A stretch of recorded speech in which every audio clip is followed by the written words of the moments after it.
Hello, David. Hey, How are you? Francisco. How are you doing? Fine, thanks. And you? All right. I've already got my stream live so that All right, folks could that's start cool. gathering. Um, let's see. Just open it up. Oh, we got YouTube open. All right. How have you been?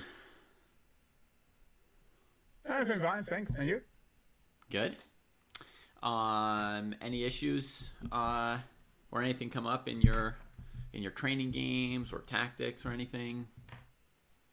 Uh, Let me think about it. Think about the list. A few training games. Uh, oh, now that you mentioned about the issues, not today, but yesterday, it happened to me. So, I mean, this isn't a usual thing. So, I mean, I assume it's not going to happen during the tournament. Mm-hmm. But it happened to me when I was playing one game with Martin that my connection went to absolute garbage in the middle Mm, of the game. Like I ended up losing on time because of that. Like I mean, mm-hmm. it was just the connection went like absolute trash. Yeah. But that never happens to me. I don't know. It was such a rare occurrence. But Okay. yeah, that is something that worried me a bit. But I Yeah. mean, we would have to be really, really unlucky for that to happen the day of the tournament because it literally never happens to me. I don't know what was going on there. That kind of stuff is out of our control, so Ah, yeah, yeah, yeah, definitely. But I mean, I'm mentioning it because you said if anything came up, like, yeah, well, that's something to mention. yeah. Okay. Fair enough. But yeah, it's completely out of control. Yeah, absolutely. Yeah.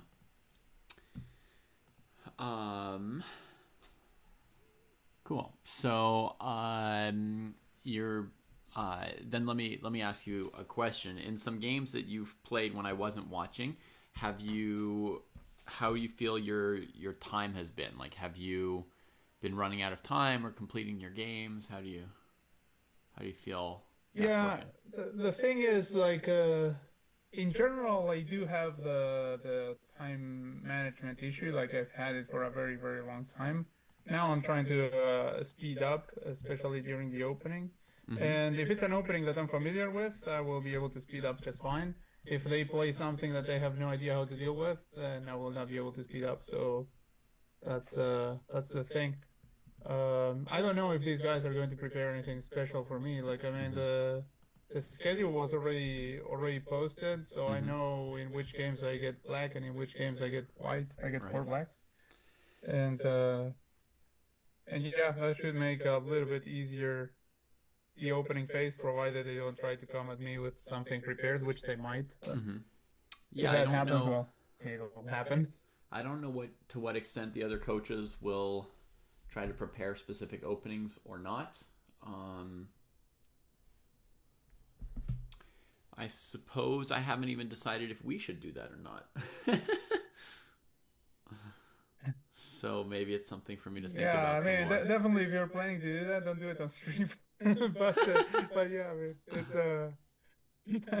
but but yeah, I mean, I don't know if they're going to do that. I think probably most people, I mean, will will try to get the players to stick to their guns because Right. otherwise they might get into unfamiliar territory, even if they are trying to go with that surprise weapon. Right. So I don't know. I don't think they're really going to prepare much. But I mean, yeah, it's something that can happen. If that happens, I guess I'll just play, the best I can, and that's it. I mean, Yeah, I think I guess I wouldn't expect that learning a new opening in a couple weeks is going to be like top of the list for most coaches unless someone has like a disastrous opening, right? Like if their current hmm opening is something like what would be terrible? E4 F5, for example. If they play E4 F5, then maybe the coach will say, "You know what? Just play any other move, but let's stop playing F5." But I don't think a coach is going to say like, "Oh, let's change your French to the Caro in 2 weeks." I don't see the point of that. So I think they'll probably stick to the openings that they play so far, but maybe like a coach might try to help them play it a little bit better, Like, Mm, you could yeah. look through somebody's games and say, in all your French games, you like play this maneuver, but it's rarely good, or something like that, Or I see you're always playing, I don't know, pawn takes e4 in the French too early. Let's hold the tension or something. I don't know. So I could imagine them trying to improve Yeah. some details of it. But I don't think they're gonna just learn new repertoires in general. Yeah. Eh, who knows? We'll find out. I think Yeah, we'll find out. I think we won't put too much, expectations and hopes in that part, like if they play what we expect, fine. If they play what we don't expect, fine as well. Yeah, that's the way I'm taking it It'll too. just Like, be a I mean, long yeah, game. if they play what I don't expect, well, it's going to be just like playing a game in the pool. So. Yeah. What percentage of your games would you estimate go to end games? And by end games, Oh, I what? mean, Sorry? like, what percentage of your games Go to end games. go to end games? And by end games, I mean specifically an end game that's competitive. So nobody's up a rook or anything like that. I wouldn't count that. A game where the end game's close enough that it kind of decides who wins or loses the game. Oh, good question. I don't think it happens very often. Okay. I mean, I think it doesn't happen very often. I think what does happen is for me to reach an end game like I showed you, where I'm like, well, no, not like I showed you. Yeah, like I showed you before. Remember that one with the rooks? Yeah. That was up like I was up 2 pawns. Mm-hmm. Like that does happen a lot. That they enter an end game where I'm actually better, and then it goes from better to drawing to losing like really really fast. That tends to happen a lot. Yeah. But it doesn't happen that they reach an end game where it's about equal. That doesn't happen very often. Usually there's one side that's completely winning and the other side is completely losing. Okay. But that 2 pawns, I think, is still within the range of an endgame that you could win or lose in this tournament, right? I mean, you're right that if I'm the one with the 2 pawns, I could lose it. Your opponents are fully capable as well. Winning it.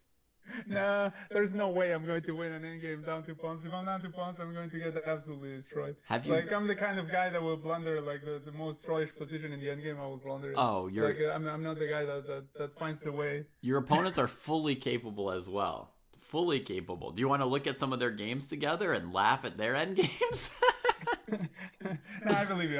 Like, I believe you. They do blunder. Like the problem is that many times I don't see the blunder, but they do blunder a lot. I mean, I think. Oh, speaking of which, yesterday I played a game with the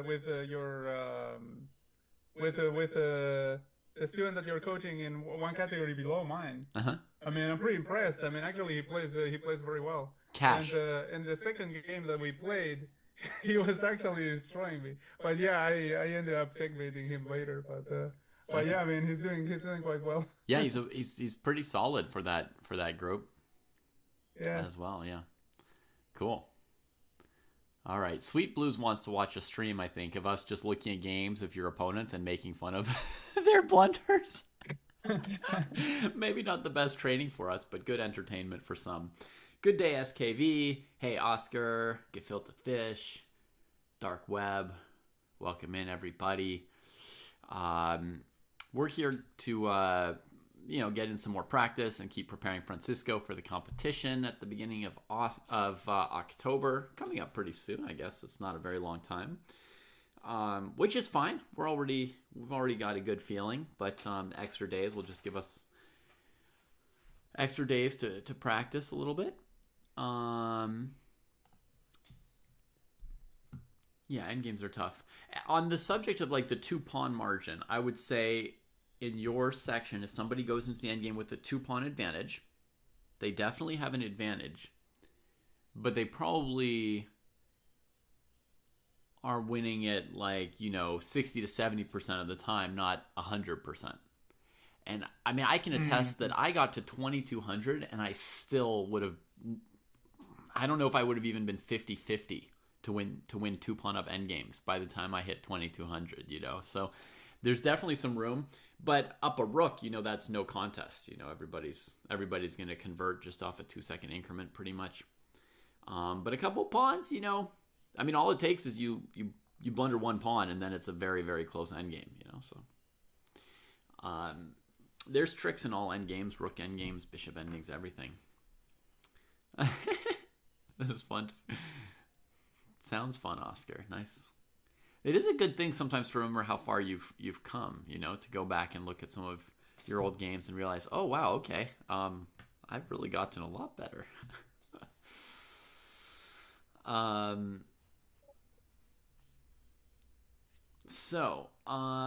If you've got no specific questions for me today, maybe let's get into some games. So we'll go 10 plus 2. Yeah, sure. We'll go 10 plus 2. And if anybody wants to play with Francisco, the time control is 10 plus 2. And here's a link to his chess.com profile, so you could send him a challenge, right? We want to keep practicing the time control that we've got. And another thing you could... Same range as before? What's that? 1400 to 1800? Yes. Same range as before for it? Yeah, same rating range. We're looking for an opponent between 14 and 1800. I know I have it marked here that the group is the 12 to 1600 group. But because we're already at 1600 level, we're going to play 14 to 1800 to get the best opponents and the best practice. And that'll give him a good feeling for the best opponents he'll face in the tournament. So. Okay, there I have someone sending me a challenge. Great. 1399, but that's 1400 basically. All right. So yeah, I started the game. All right. So we're gonna watch the game.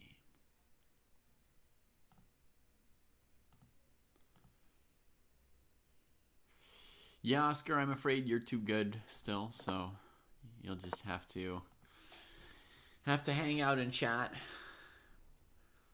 for now. Maybe one day I'll have a student good enough for you. Ruy Lopez.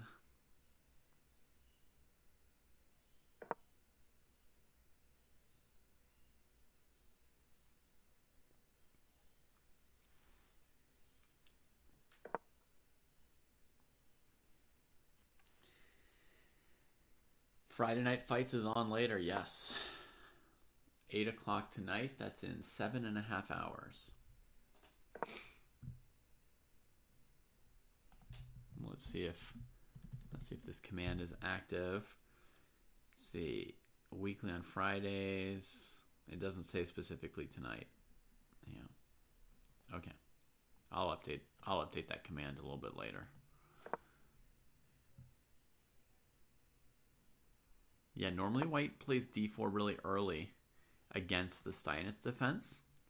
I think Francisco has a bias in favor of playing this knight maneuver, sort of the slower plan. But actually with black playing g6, I think it's even more important to go d4, d5 maybe? Tell the kids to start crying early. About an hour before Friday Night Fights, I'll tell them to start crying. Let's just get it out, kids. Wah, wah, wah. Here comes the Ruy Lopez maneuver. Black's pawn on g6 makes the knight on g3 less good than normal, I think.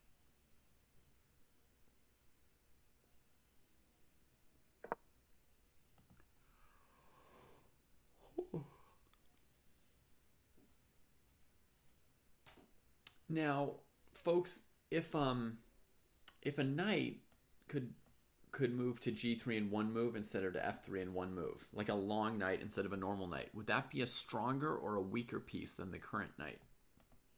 Because it would have greater range but lesser nimbleness. You couldn't rearrange it as easily.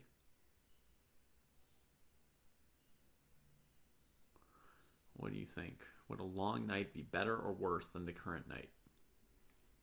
Yeah, exactly. It might make more sense to go to e3 instead of g3 in this case, so that you look at the d5 square, perhaps.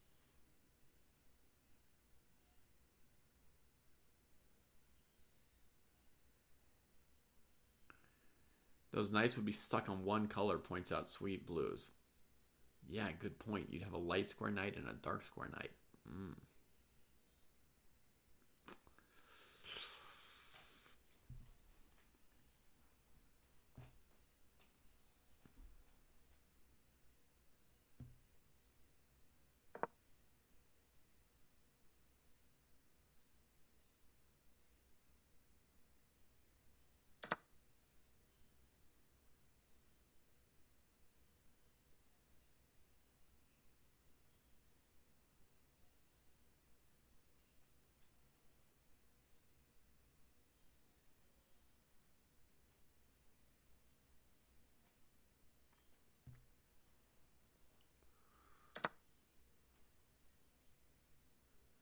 Dark Web says white is much better. I think white's only better if they take and take. They're only better because they're winning the pawn here.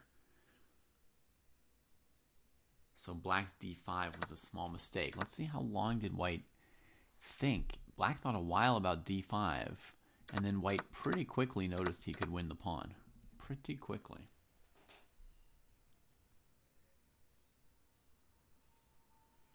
Now, black's got a beautiful bishop pair, so the game remains super complicated. One of the worst things I think one can do in a position like this is start feeling like it's a really big deal that you're up a pawn. I think you have to keep playing more normally.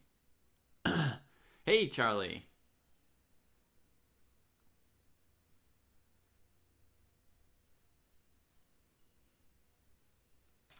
My thought is that the long moving knight would be worse than the current knight. I think the awkwardness would mildly outweigh the extra range. But then very importantly,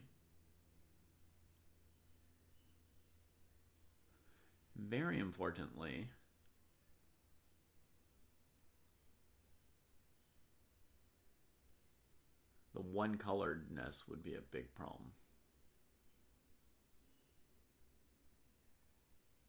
Ooh, that is nice. Go your new school.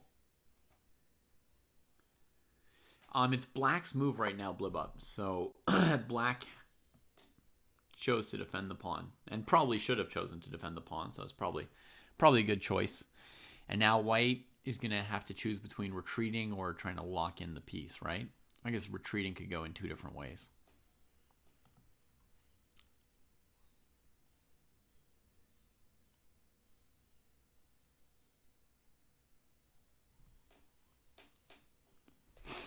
So you didn't miscalculate. We just waited a long time for a move from black.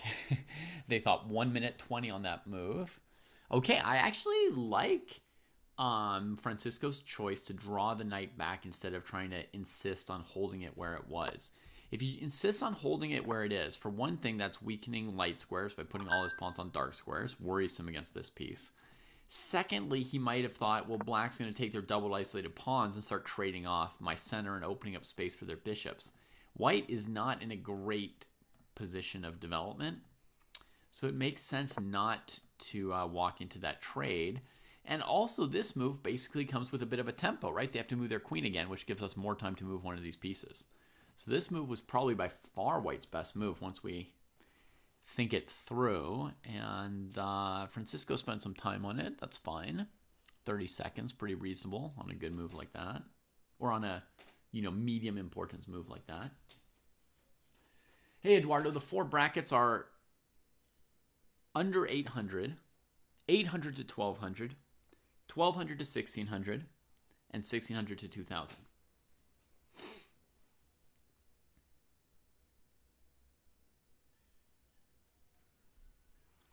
Yeah, we'll see, Gefilte Fish, exactly what his consciousness is about handling an extra pawn, handling compensation, handling the bishop pair. Oh, he played bishop d2. That's a pretty ugly move. Right? The bishop's not that happy, and Tester finds a strong move here, going straight after the light squares.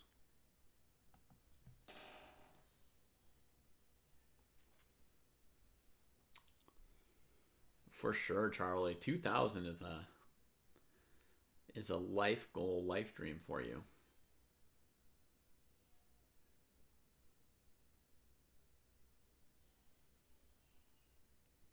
there may be different times in your life where you can work more or less on chess, but eventually we can get there.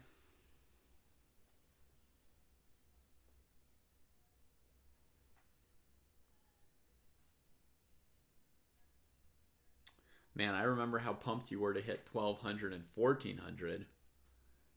When you hit 2000, that's going to be an insane day.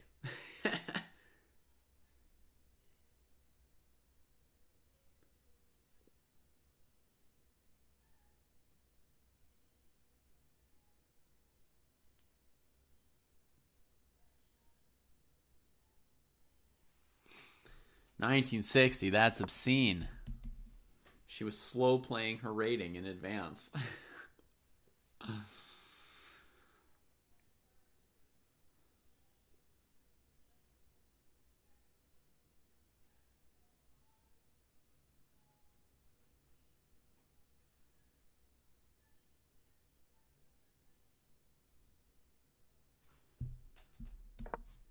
All right, looking to increase the pressure on d3. Very tricky position for Francisco.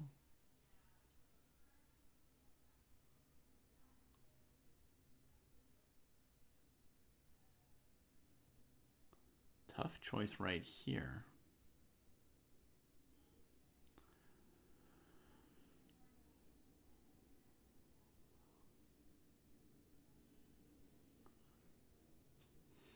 Very complicated. Yes, Eduardo, that's correct. The under 800 player has not made themselves interested or available for any lessons yet. 95 is still a move, yeah. Rook 81 is a move. Knight takes b6 is a move. Knight to a5 is a move. It's a big moment. I feel like from his expression that Francisco has still been playing the game very seriously. He hasn't been assuming that things were easy for him.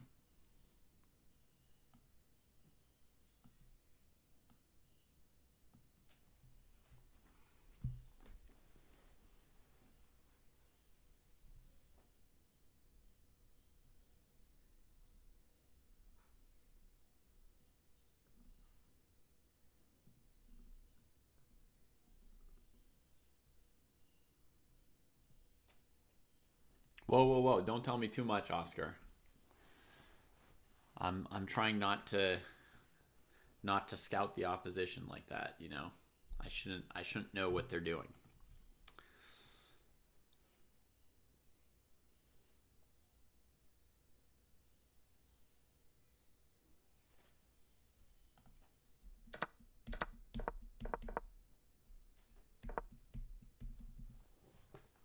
All right, so there goes the extra pawn. It falls, right? It was a very hard situation for white.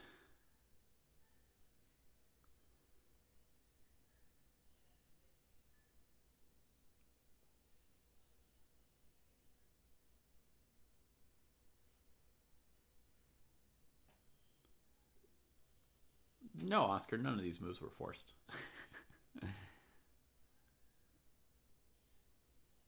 Are you under 800, Eduardo? Can I sub you in?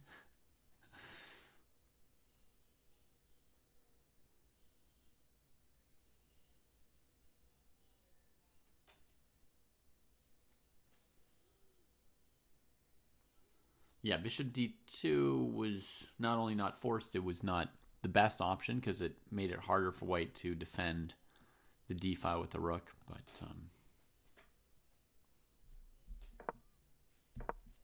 bishop back to e6. Okay, second lease on life for the extra pawn.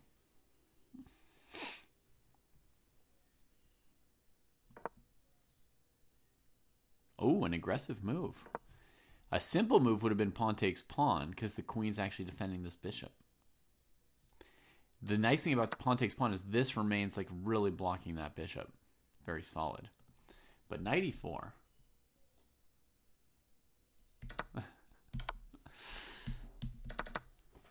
Yeah, I know, Eduardo. Oh, we get knight f6. This is Francisco's point. And black has one possible defense here that I saw coming. No, but you're so good, Eduardo. I can hardly coach you.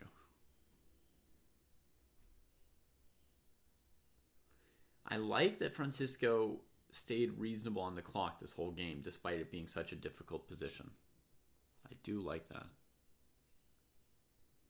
There are a lot of points he could have gone into a really deep, long think, and he didn't. So, lots of credit to him for that. Okay, black didn't find it.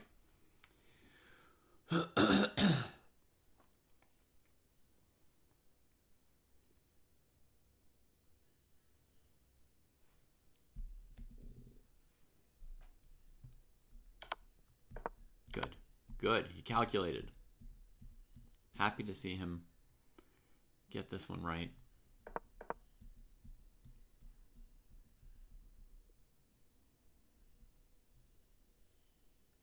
It was Queen D8 Dark Web. Good call. And Oscar as well. Good job, everybody.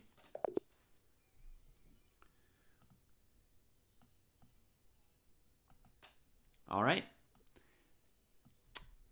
All I'll say is I liked your time management. It was a tricky position, and you used your time, but you also didn't use all your time. So it was good. It was good. Mm-hmm. You spent some time, you kept some time. It was a good balance, right? Like it's sort of calibrating for the time control. So I think you're doing a great job. In the opening, when your opponent plays d6 and g6 like that very quickly, it is best for white to play d4 instead of the slow d3, knight d2 kind of stuff. Oh, okay. Yeah, I was wondering about playing d4, but then I thought that maybe if they were, obviously when they play g6, they're intending to fianchetto the bishop, so I was worried that if I allowed that diagonal to open up early, that maybe the bishop would have something to look at. Right. But, yeah. Yeah, basically, eventually you have to do something to make progress in the game, and the bishop on g7, the longer black has to be set, like the less good d4 is going to be later on in the game. And the maneuver of bringing the knight to g3 is not going to be particularly good against the pawn on g6. So it's like, what are you going to do? Basically, against bishop g7, what you want to do is play d4 quickly. And if they play e takes d4, c takes d4, so their bishop will be open later, you get a bigger center. If they don't take on d4, you can push past d5, take space, and when the bishop comes to g7, the diagonal won't be open anymore. Yeah. And another option for white is to trade on c6 to give them like a pawn weakness on the queen side, and that can go with d4. You can decide whether or not to trade on c6. Okay. Yeah. All right. Hokey. When are the scrubs coming back? Good question. All right. Let's keep going. If anybody wants to play a game with Francisco. Okay, I have a game. Okay. I'll play that one. On. It's on.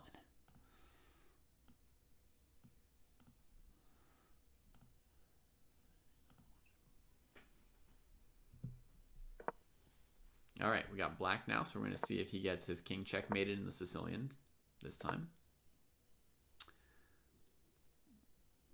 Hey, if you and Scotty want to play, I will broadcast it for sure.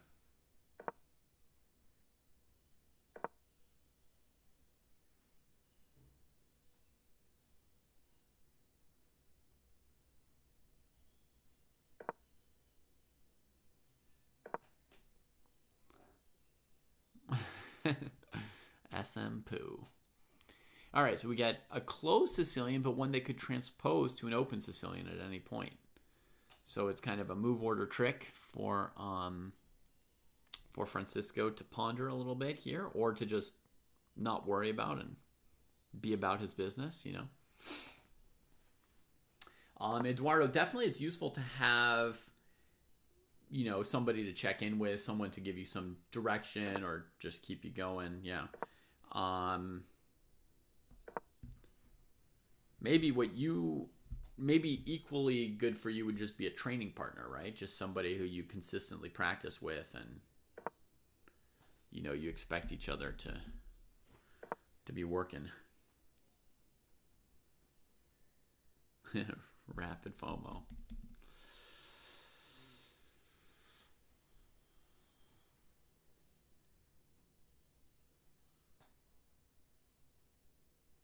Drive to the bay. Like my bay, Blood Queen? If you've got no time for rapid, maybe it's time for you to play some bullet.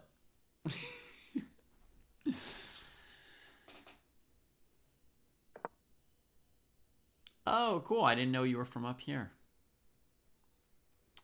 Well, yeah, 6 or 7 hour car drive is not going to it's not going to give you much time for chess.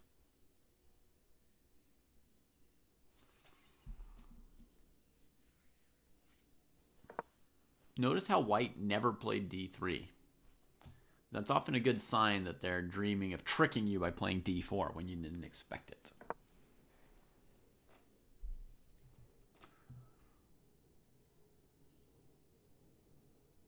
I would take the rook off this diagonal at some point probably. But, you know, queen c7, rook c8.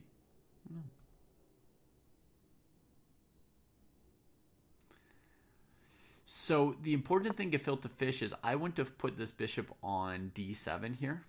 That's kind of like my major problem for black. The bishop's actually stopping me from playing d5 as easily in the center, and I would really want it on b7.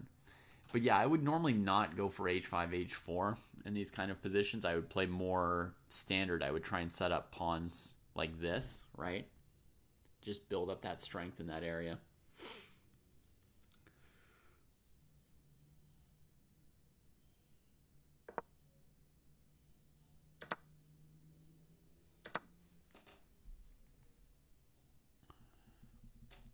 All right, so as predicted, white eventually goes for d4. Now we get sort of an open Sicilian after all.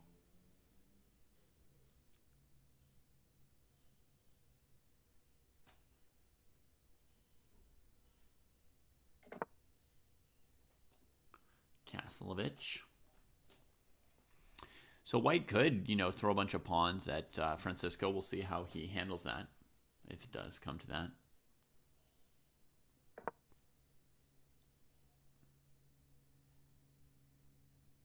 Ooh, white spoiling for a fight here. Blows open the center, which is not going to be the best for this king here. So I noticed Francisco pretty confident playing this move relatively quickly. Hopefully he at least checked that his knight on c6 wasn't hanging when white opened up the diagonal. But yeah, he should feel pretty confident instinctively handling this, because white blowing open the center with their king a little bit loose, this is going to be fine for black, right? There's almost no scenario where it would be bad for him unless he were missing a tactic or something.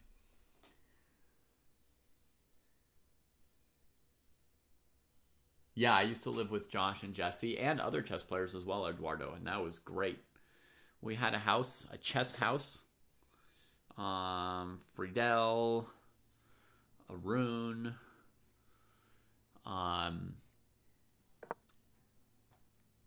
Jesse, Vinay, Sam Shankland, and myself. That's a good number of chess players. Yeah.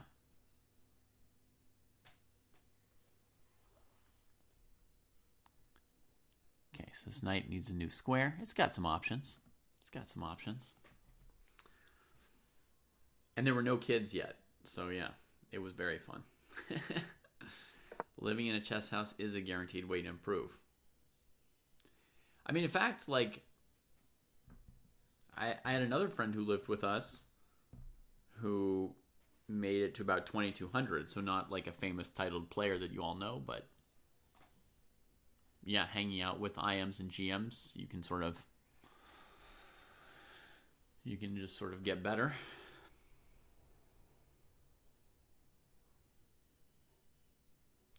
How did that happen? Who came up with the idea? I don't remember precisely, Eduardo, but I think I might have been the one who first came up with it. All right, so now we've got a moment to calculate.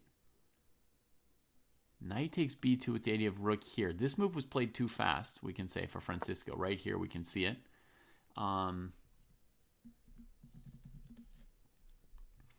Right, because bishop b7 gets played. You know you've got this e5 threat and this knight b2 threat, and now they've got a threat. This is exactly the kind of position where, you know, one should calculate, basically.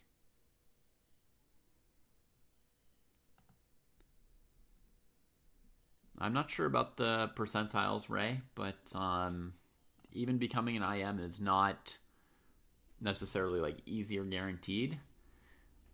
Like if I didn't know somebody and they said, could I become an IM? I wouldn't be like, oh yeah, anyone can become an IM.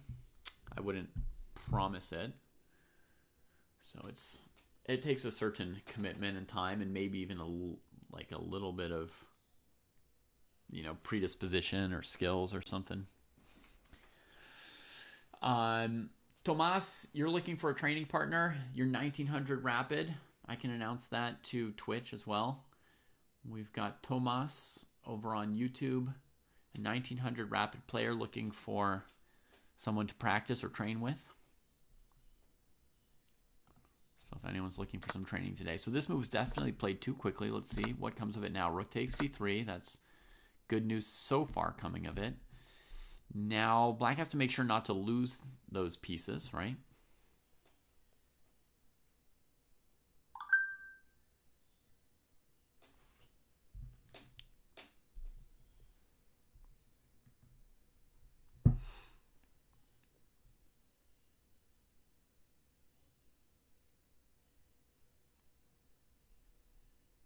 Yeah, so up through rook takes c3, things went well for us, but I like that he's thinking about it. It's not guaranteed to extract these pieces. Not at all.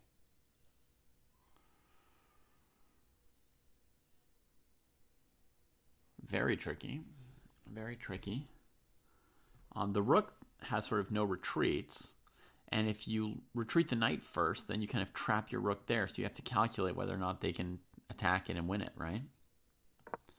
Now it's getting very messy. Sorry, folks. That was just me clicking by accident.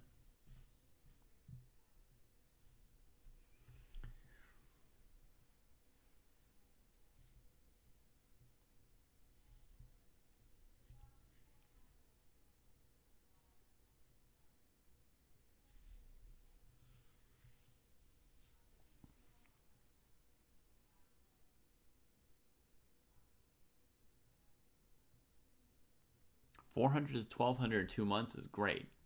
But yeah, it doesn't yet tell you whether or not you could make IM, but maybe you could. Oh, I like this idea from Sweet Blues. Maybe take on A3. You know, instead of worrying about retreating and saving things, maybe just take. That was very plausible. But this move also makes sense. It's also attacking, right? He just attacks a bunch of white's pieces and says, all right, let's do a bunch of skirmishing here and see if we come out well. And I love the time he invested on it. These long series of captures are kind of the trickiest things to calculate, you know, like seeing things like knight b5, queen takes a6, knight c3 defends their queen. You know, just you have to notice a bunch of those details when you get into skirmishing. Bishop b5 goes for this one. And here again, he has to have, you know, check that the knight's probably stopping rook d1 and checked how he intends to recapture here. Maybe checked out bishop e5, have an idea of what he wants to do against that move. Bishop d7 comes in. Yeah, I would hope that bishop e5, there was some kind of a plan. Not sure what it was. Let's see if I can see what the plan was. That'll tell me whether or not he could have seen it and how quickly.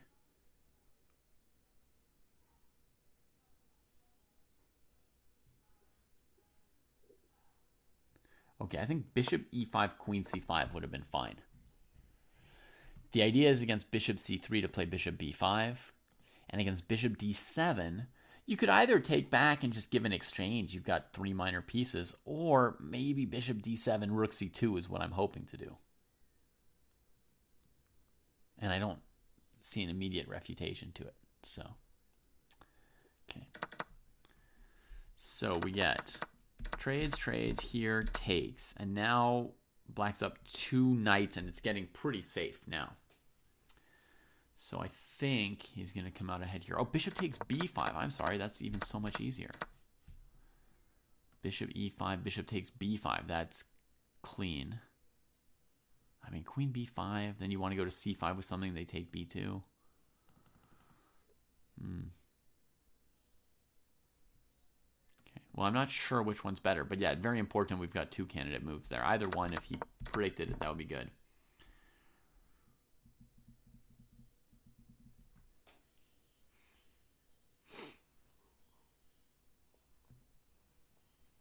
So, Filet Gefilte Fish says, you know, sure that there's some moves missed, right? Playing quickly and lots of captures available, yes. But I'd like him to be looking at least, you know, 1 move ahead accurately for sure, even in these skirmishes. And I like that he spent 2 or 3 minutes on the skirmish instead of 10 or 20 seconds, right? So the important thing is spend, you know, the reasonable amount of time that you have given the format so you can minimize how many pieces you're hanging and maximize how many hanging pieces of the opponents you notice and capture. That's like very critical to these points here. I think he's one of the best Filet Gefilte Fish. I think there are 3 people who are very close in that group, and he's one of those 3. And then there's 5 who are less good than the top 3.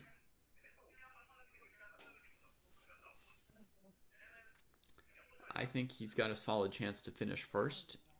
But he's streaky, so it's going to depend if he's having a good day or not. I mean, nobody's super consistent yet at this level, right? So I guess that's not like a surprise to you. Yeah, him DQ and, yeah, I'm not sure how to pronounce the other name, but yes, that one.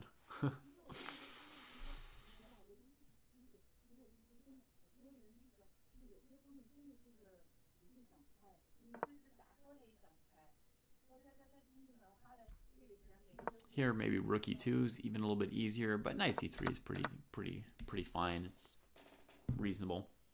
The key part of this game was spending as much time as possible on that skirmish and as little time as possible on the other parts. I mean, you don't want to like blitz bullet out your other moves, but you know, the key thing I'm looking for in a game like this was, did he spend, you know, 3 or 4 minutes on the skirmish, on the captures and tactics? Yes, there might be moves missed, but that's where you get the most bang for your buck or your time, right? Is if you calculated that part.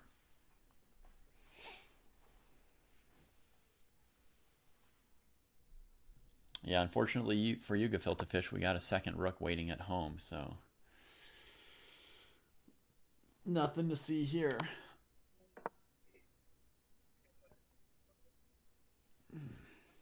Well, Falk, it's going to be very hard to crush the competition because there's a couple teams that are really good, and one of my 4 students is not answering. So I don't know if they're training, and I'm certainly not improving their training at all.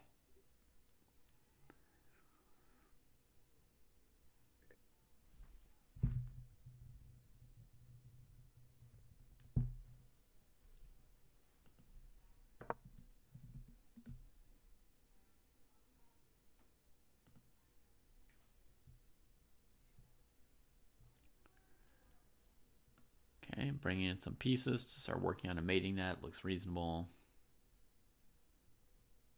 Exactly, Oscar Chess. Knight takes b2 is the only thing I hold against him in this game. That just went very fast, that move.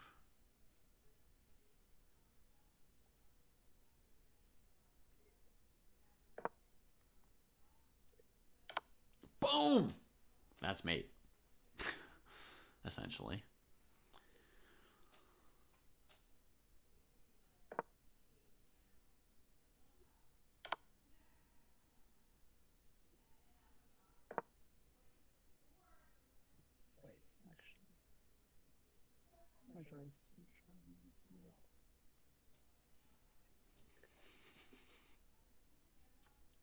Falk, you sound too American right now.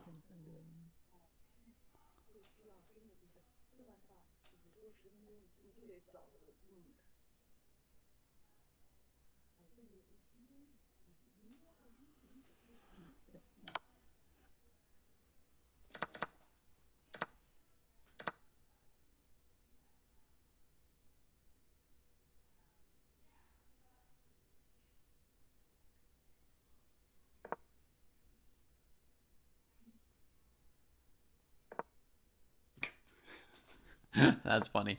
I just expected the rook to come here and deliver, rook roller mate, but he's just gonna push a pass pawn down the board.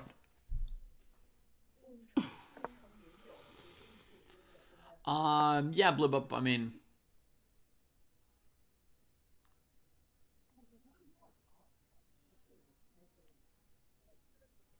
ja, ich weiß nicht, ob es ein genauer Tag gab, wo das ein Kompliment war, aber ja. Entschuldigung. Ich will dich auch nicht beleidigen. Es war nur so ein Gefühl, damit die.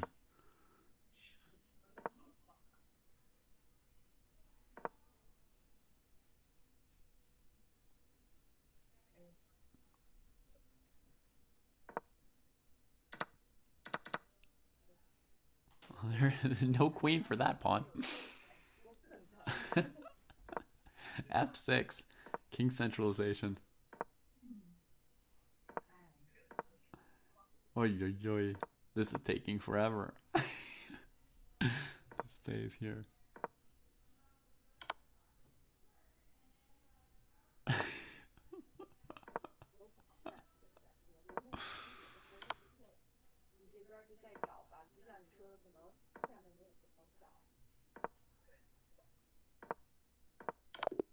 Got it. All right. So, Francisco, we only have one real point to talk about this game, which is that the key phase of the game is when there's a bunch of threats and captures right at the middle. Right? Like your opponent goes bishop b7, you go knight b2, rook c3, bishop a6, all the pieces hanging for a couple moves, right? That's the key point in the game. And so the important thing is, we want to spend about, 3 or 4 minutes on that sequence of moves because those are the most important moves in the game. Overall, you did that. So overall, you balanced your time well, right? Because as you saw, you didn't need much time for the end game that came out because you were up a bunch of pieces, right? So very important to spend your time in that phase of the game. But the only thing I thought was that there's one move that kind of starts that phase that I felt you played too quickly, and that was knight takes b2 on move 17. Okay, let me check that. Yeah. Knight takes b2. Okay. Yeah. So when your opponent plays bishop b7, this is kind of like the beginning of wild stuff, right? And you have two threatening moves you could play in response. You could play e5 or knight b2. Or you could... Yeah, I saw e5 also, yeah. Right? Or you could... Like, that was it used to be my idea before I saw this move. I had completely missed bishop b7. Right. Or if you were afraid that neither of those moves was working, you could maybe try to save your rook with rook c5 and just keep playing. Although it's unlikely that the rook's not going to end up sacrificing for an exchange once it's sort of stuck in a weird place in the middle of the board, right? But my point is at least this. You kind of have to choose between e5 and knight b2, and there's already a small chance that one of those moves wins and one of them doesn't. So this is where you have to start spending your time. You started spending your time after this move, right? This move, 10 seconds, I would say it's at least 30 seconds, maybe even a minute to play this move. That's my only note for you about the entire game, right? And then you used your time very carefully, and even though you were up a piece after rook takes c3, you didn't take it for granted. You just kept calculating all the captures and check and threats and where the pieces are going. That was very good, very, very professional, shall we say, to make sure that you come out of that with extra pieces. So, yeah. That's all I have to say. If you have no questions or comments, we just keep going. Yeah, all I'll say is that, nerves are definitely going to be a factor here because even now when I'm playing these practice games, I'm already shaking in my boots. So it's kind of like, when it's the real thing, I don't know. It's going to be pretty tough in that sense. So the hope is that if you just spend hours and hours playing on this stream like this in front of tons of people, that it's going to help you kill the nerves, right? Because you can't be scared of it forever, right? At some point, like, your body's just going to say it's normal, I think. So We just keep Yeah, pounding probably. I away at mean, it. at least it has to be get better. Yeah, definitely. Yeah. Um, you have to play some terrible games in front of people too and get through that experience as well, because until you have it, you can kind of fear it, right? So you need to play something terrible, Blunder Maiden 1 or like Flag with 2 extra queens. Like we have to have a few games like that at some point over the course of these 4 weeks. And like once the worst thing that can happen has happened and you live through it, then like you stop worrying about it as much. Here's a tiny story from a grandmaster friend. He went to go skiing for the first time as an adult. He'd never learned as a kid. So he went to go skiing with some friends who were not chess players. And they get up to the top of the mountain and they get off of the lift or whatever. And everyone's like getting their equipment ready. And my friend just falls onto the ground. He just tips over and falls down. And then he stands up and then he falls down. And his friends start looking at him funny, like, what? What's happening with you? Like, are you slipping? You can't handle it. He gets up, he falls straight down again. And so then they're asking him, like, are you okay? Like, what's happening? And he said, well, like I've never done this before, so I'm a little bit worried or scared. So, but I'm like worried or scared of falling. So I'm just falling a bunch.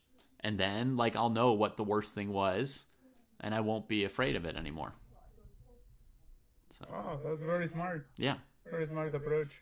Classic grandmaster, So, we're trying to do that for you here. You play your games in front of the stage. People are watching. You get to feel nervous. Oh my gosh! And at some point, it'll get normal, I think. Yeah. But, so okay, I'll play another one then with Baybone. All right.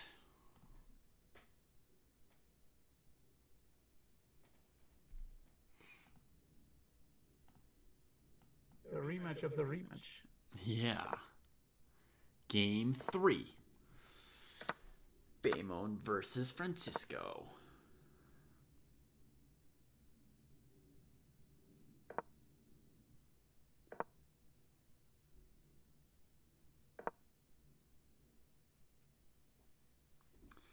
So last time they played this opening, Francisco didn't know what to do. And he didn't get a very good position out of the opening with white. But I mean, he had an okay position. He just didn't have any idea what to do with it. He didn't have any plan. And during the game, he was thinking to himself, like, should I try f4?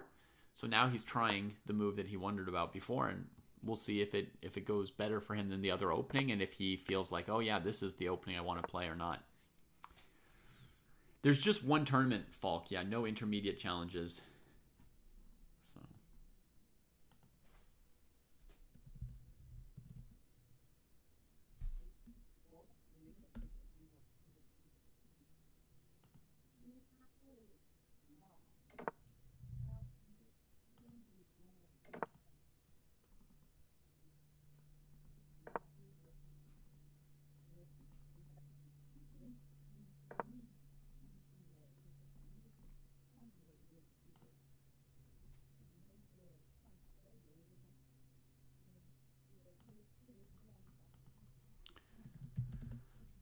Sorry, folks. I really have to send off an email related to this.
Losers of the Dojo channel.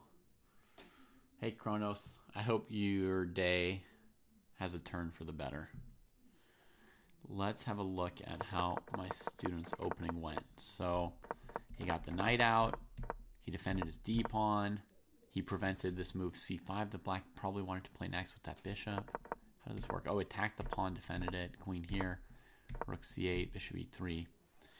So probably my student's somewhat happy with the position he has so far, I would guess.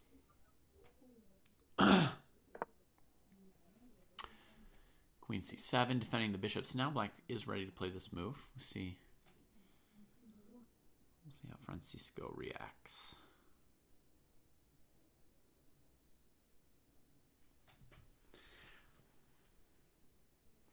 He's playing faster than the first time he faced this variation of the French, so I think he feels a little more comfortable that he has a position that he knows how to do something with.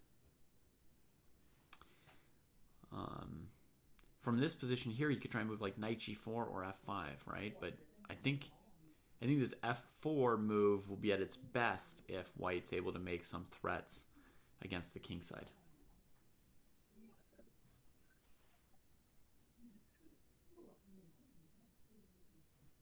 Kalen says we gotta play f5.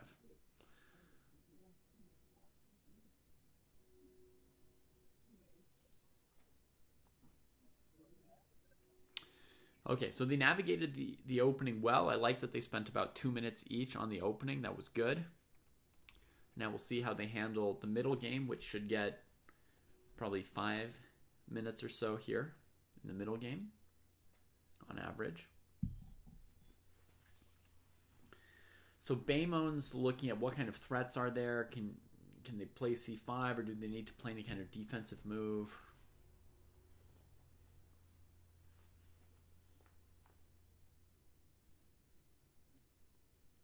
If black plays g6, should you play f5 anyway, Kalen wonders.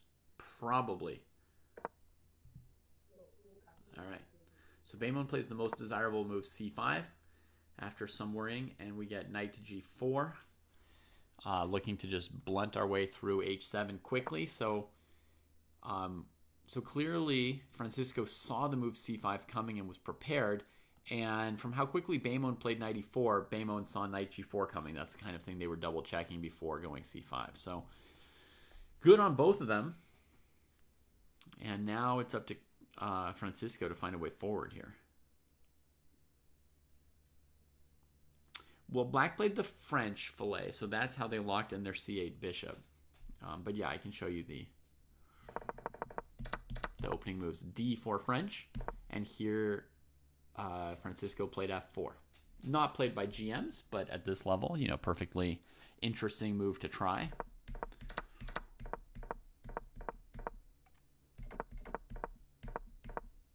And then we got the knight to e5. I haven't yet decided, Falk, if I'm going to prepare specific openings for specific opponents. Knight f2, interesting. Trying to bash away at this diagonal. Stopped and thought at the right time. Trying to come up with an idea. I think, rook ae1 also should probably have figured among his candidate moves, I would just say. That should have been something he considered. Okay, black gets in f5. Neither player notices that the e6 pawn is hanging. So this f5 move, it's desirable to lock things up, but actually white can just refute it like this. And then takes here, here, 2 extra pawns, healthy position. Okay, but white goes g4, trying to crack black at f5, but the weak spot is e6. And this is going to open up white's king dramatically. So this is going to be a dramatically bad move, probably at like a GM level. Let's see how it plays out at a 1600 level. It doesn't really add anything or threaten anything, right? If white took, black would just take back with the pawn, and it would get rid of black's weak pawn and weaken white's king. So it's just a disaster of a move, right? White wants one thing, it's disgusting. What does white want?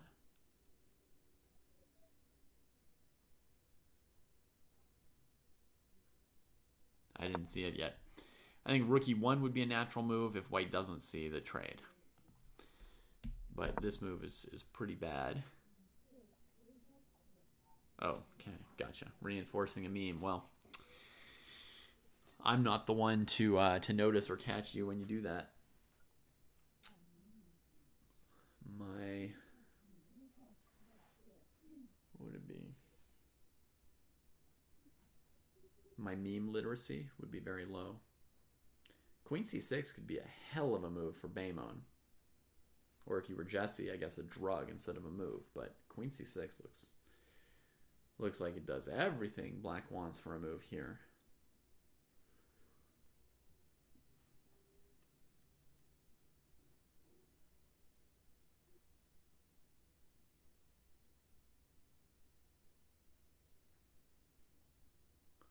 Knight e4 was okay, Dark Web, because the knight on d7 wanted to hop to f6, and its buddy was already sitting there.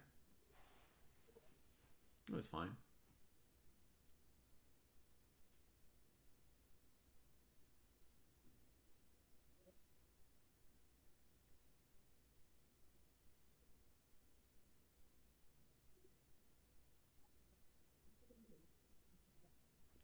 Yeah, this g4 move is like brutal.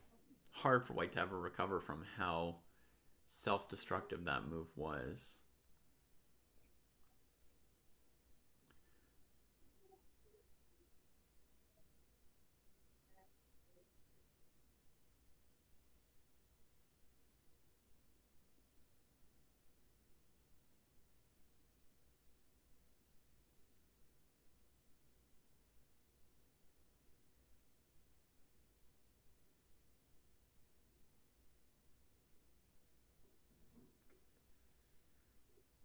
Maybe I'll give the position before g4 to Francisco as a puzzle after the game and find out if he's capable of finding knight e6, fe6, knight e4, fe4, bishop e4. I want to know, A, can he see it if he stops and thinks, and B, how long does it take him to find it, right? If he can find it in 20 seconds or a minute or 2 minutes, that determines whether or not it's plausible for him in a 10-minute game, right?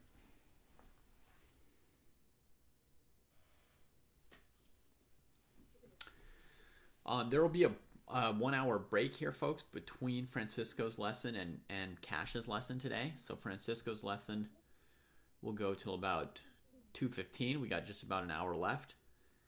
And then there'll be an hour break, and then I'll be on with Cash.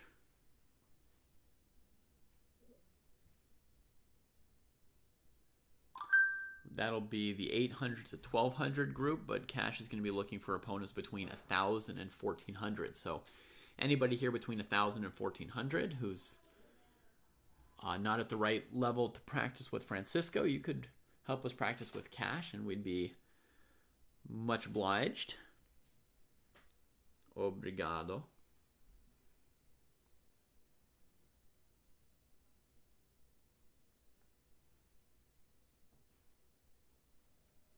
Yeah, that's a very cool observation, Ray.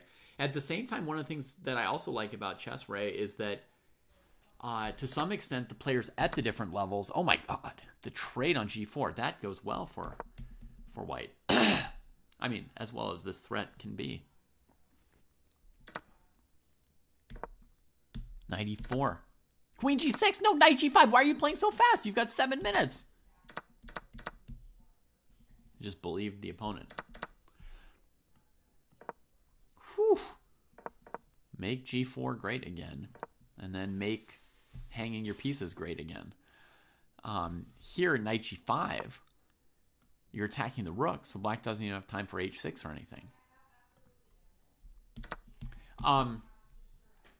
But back to what Ray was saying for a moment, I think it's really cool, Ray, that to some extent we all play on different levels depending on what we're aware of and, you know, pattern recognition and stuff like that. At the same time, there's some things that we all share, right? Like having a good position and then messing it up, or working really hard and finding a great move, you know, or going to a tournament. And there's so many things that we all share at different levels where you can feel a lot of the same things that a top grandmaster feels in a tournament, and we have a certain kinship between all of us.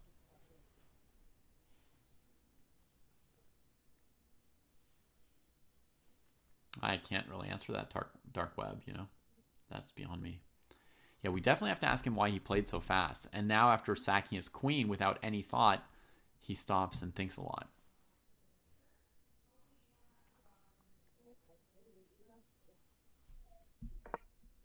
Oh, now knight g5. Oh my god, if you'd played it last move. And this... No love for the rook in the corner. Ain't no love in the corner of the city. Here comes mate, if you ain't ready.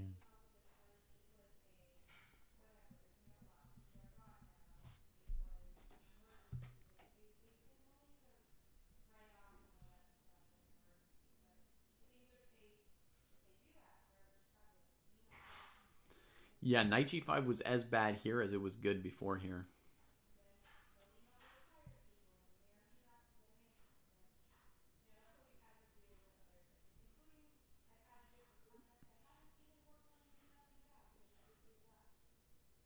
Now it's just completely dead. You know, if he didn't trade off the knight, you could play rook ae1 and it's still a toss-up.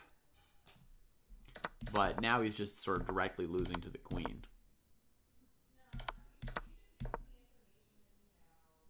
Black failed to execute him. The game goes on a little bit, but I mean, with this rook here, he's just a matter of time before he gets his king ruined. And Baemon has started playing very quickly, which is a good thing. You know, he may not have found like the fastest, most killingest move or whatever, but good moves were played rapidly, right? Before he had 220, and now he's played 5 moves and has 2 minutes left, right? So if he'd tanked and got down to 20 seconds, then White would have chances off of Black's clock. But Baemon was playing very quickly, is making the situation pretty hopeless for White. Am I ever more strict or rush in school with my students? Nah, pretty much no, gefilte fish.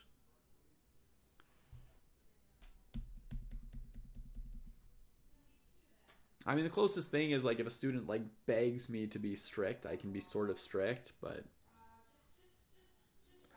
you know, if somebody says, you know, you can give me the feedback without any sugarcoating,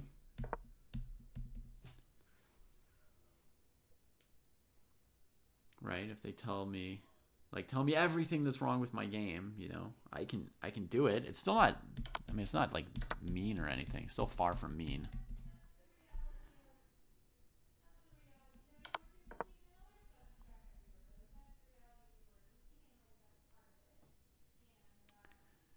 There's some small hope for White now that the rook's out of the corner, right? Mostly related to, you know, if Black can't find the best moves. There's not really anything White can do super actively or any threats you can pose. You can keep your own bishop and rook defended at all times so you don't make it too easy for your opponent. Right? You can try and keep your stuff defended. But beyond that, you know, you can't do anything. If you try taking things, you'll always be hanging things. White should not trade the pawns here, for example. It should just sit, you know, just sit. Like that is a fine move. Could also have been like, you know, b3 or a3, some little move like that. But basically, you just want to sit here.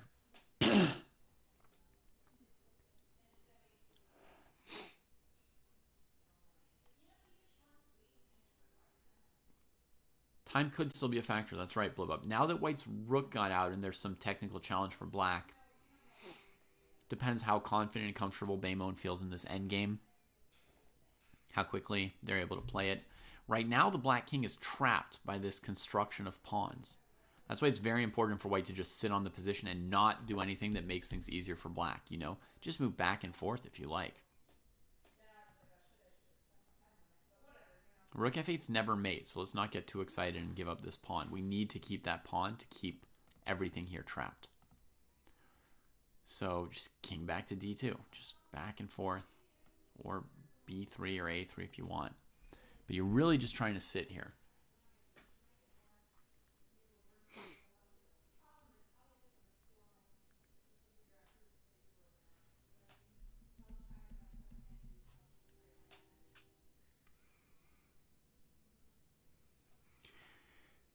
Other things we can say about this game, Baemon used their time correctly, right?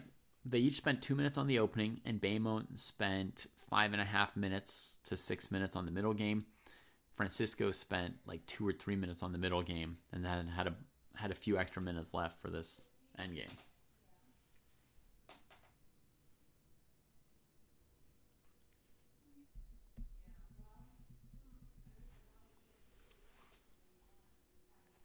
As black, what do you do?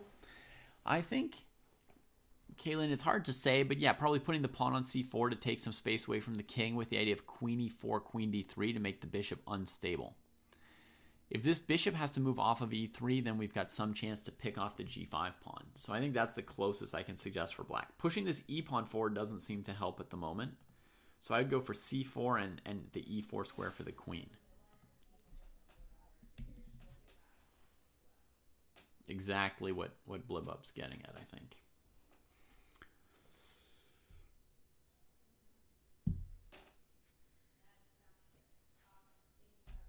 Okay, he's thinking for a moment. I'm going to try and grab some water here.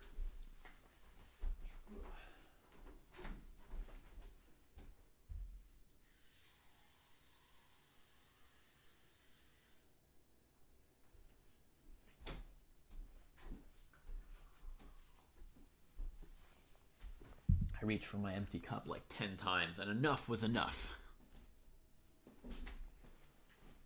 Francisco's fallen asleep now. At some point, there's no move that's worth 4 minutes of time, right? He just had to make some move a couple minutes ago. Because now he's going to be, blundering on the increment and, whatever. Just do anything, Probably not taking the rook off of here. Yeah, the king can't get trapped like checkmate, Dark Web. It's just the king can't get out if white just sits here.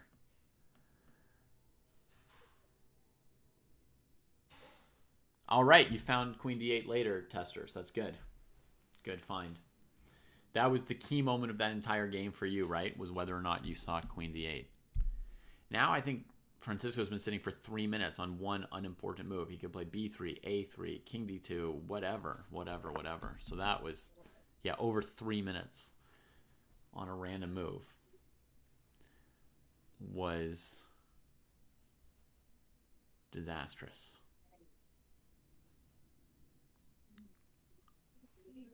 This is the live position, yeah.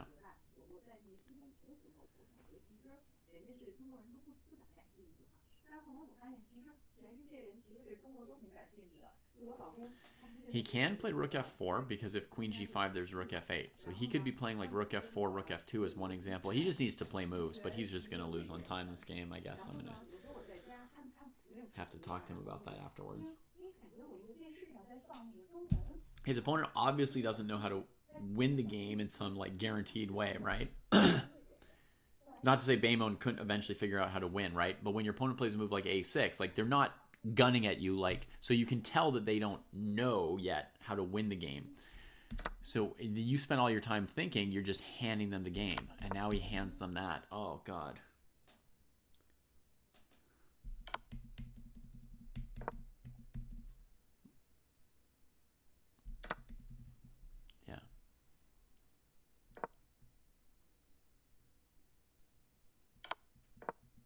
He was definitely overthinking for nothing, Ray. Yeah.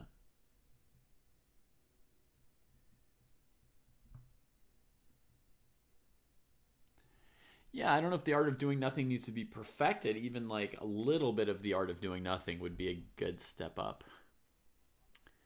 There.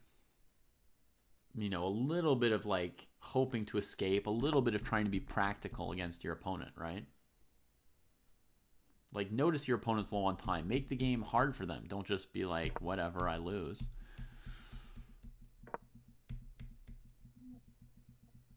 Move, move, move.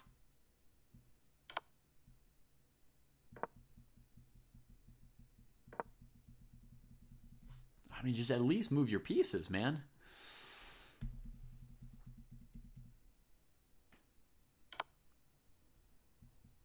There we go.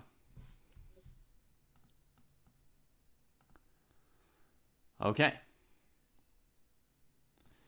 All right. So, how do you feel? Well, I regretted instantly to have played g4 there. I Mm-hmm. mean, maybe I was already worse before, but I mean that move I regretted instantly Good. because yeah, it made absolutely no sense. Yeah. Then, but I had thought about it before. That's why I mean, it's not like I didn't like think like I know I played that like in a second, Mm-hmm. but I had already like calculated something and then I played it based on that. Yeah. But still, like it was miscalculation. So Sure. and I realized it afterwards. Yeah. Then apart from that, well, I mean, like going ahead with a trade of like the queen for a bunch of stuff probably was a very suspicious decision, especially considering that then I mean obviously when you're playing in these fast time controls and you exchange any like queen for any amount of material. I mean it wasn't even sufficient. I mean and I mean it was like a 1 pawn less or something, but still like even if it had been exactly the same as the queen in the relative value, Mm-hmm. like you can do that if you're playing a longer time control. But on this, like you do it and then you're always going to run into time trouble, like in my experience. Mm-hmm. So that happened as well. And I mean, apart from the decision being dubious by itself, but yeah. Right. Yeah. Good point. And Even if in theory the position yeah. were equal, it's going to be harder to play the mix of pieces in an end game when both players are low on time, right? That's what you're saying. Like practically, it's going to be tough. Yeah. Yeah. I agree Yeah, at with least you in on my that. experience, I mean, in my case. Yeah. Yeah. Okay. You seem a little bit upset, but not so upset that I can't give you feedback. So I'll give you feedback if that's okay. Yeah, sure. All right. You can always give me feedback, even if I'm very upset. Don't worry. Okay. So there was a pretty important misuse of your time, which I think had a big impact on eventually losing the game. So G4, as you pointed out correctly, is not a good move. Okay, that's fine. You noticed it. Great. But let's talk about time usage first. So your opponent played Rook F6 on move 19. Can you go to move 19 for me for a moment? Yeah, I'm there. Okay. And now you thought for 5 seconds, played knight e4. When they play Rook F6, I mean, this is a big moment, right? They're trying to maybe win your queen or checkmate your king if you move your queen away.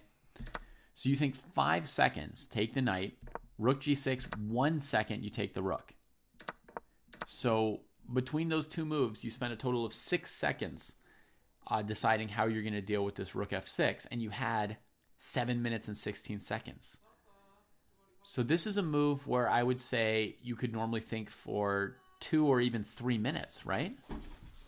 1 second, I'm going to let the dog get out. So let's say I gave you 2 or 3 minutes after Rook F6 now to replay that decision from before. I'll start a timer for you. Okay, well, it's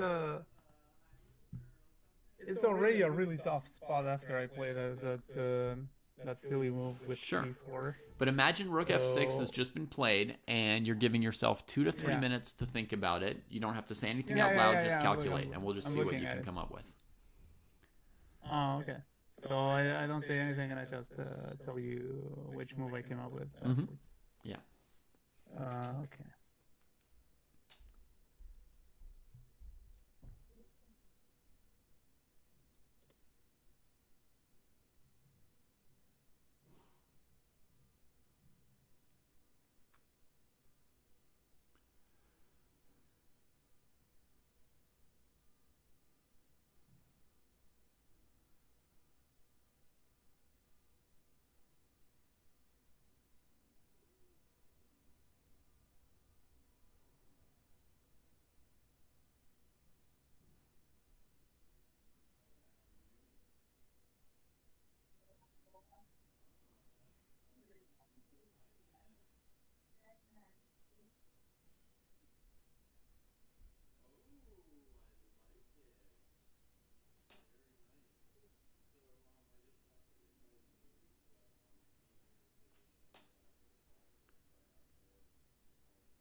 Okay.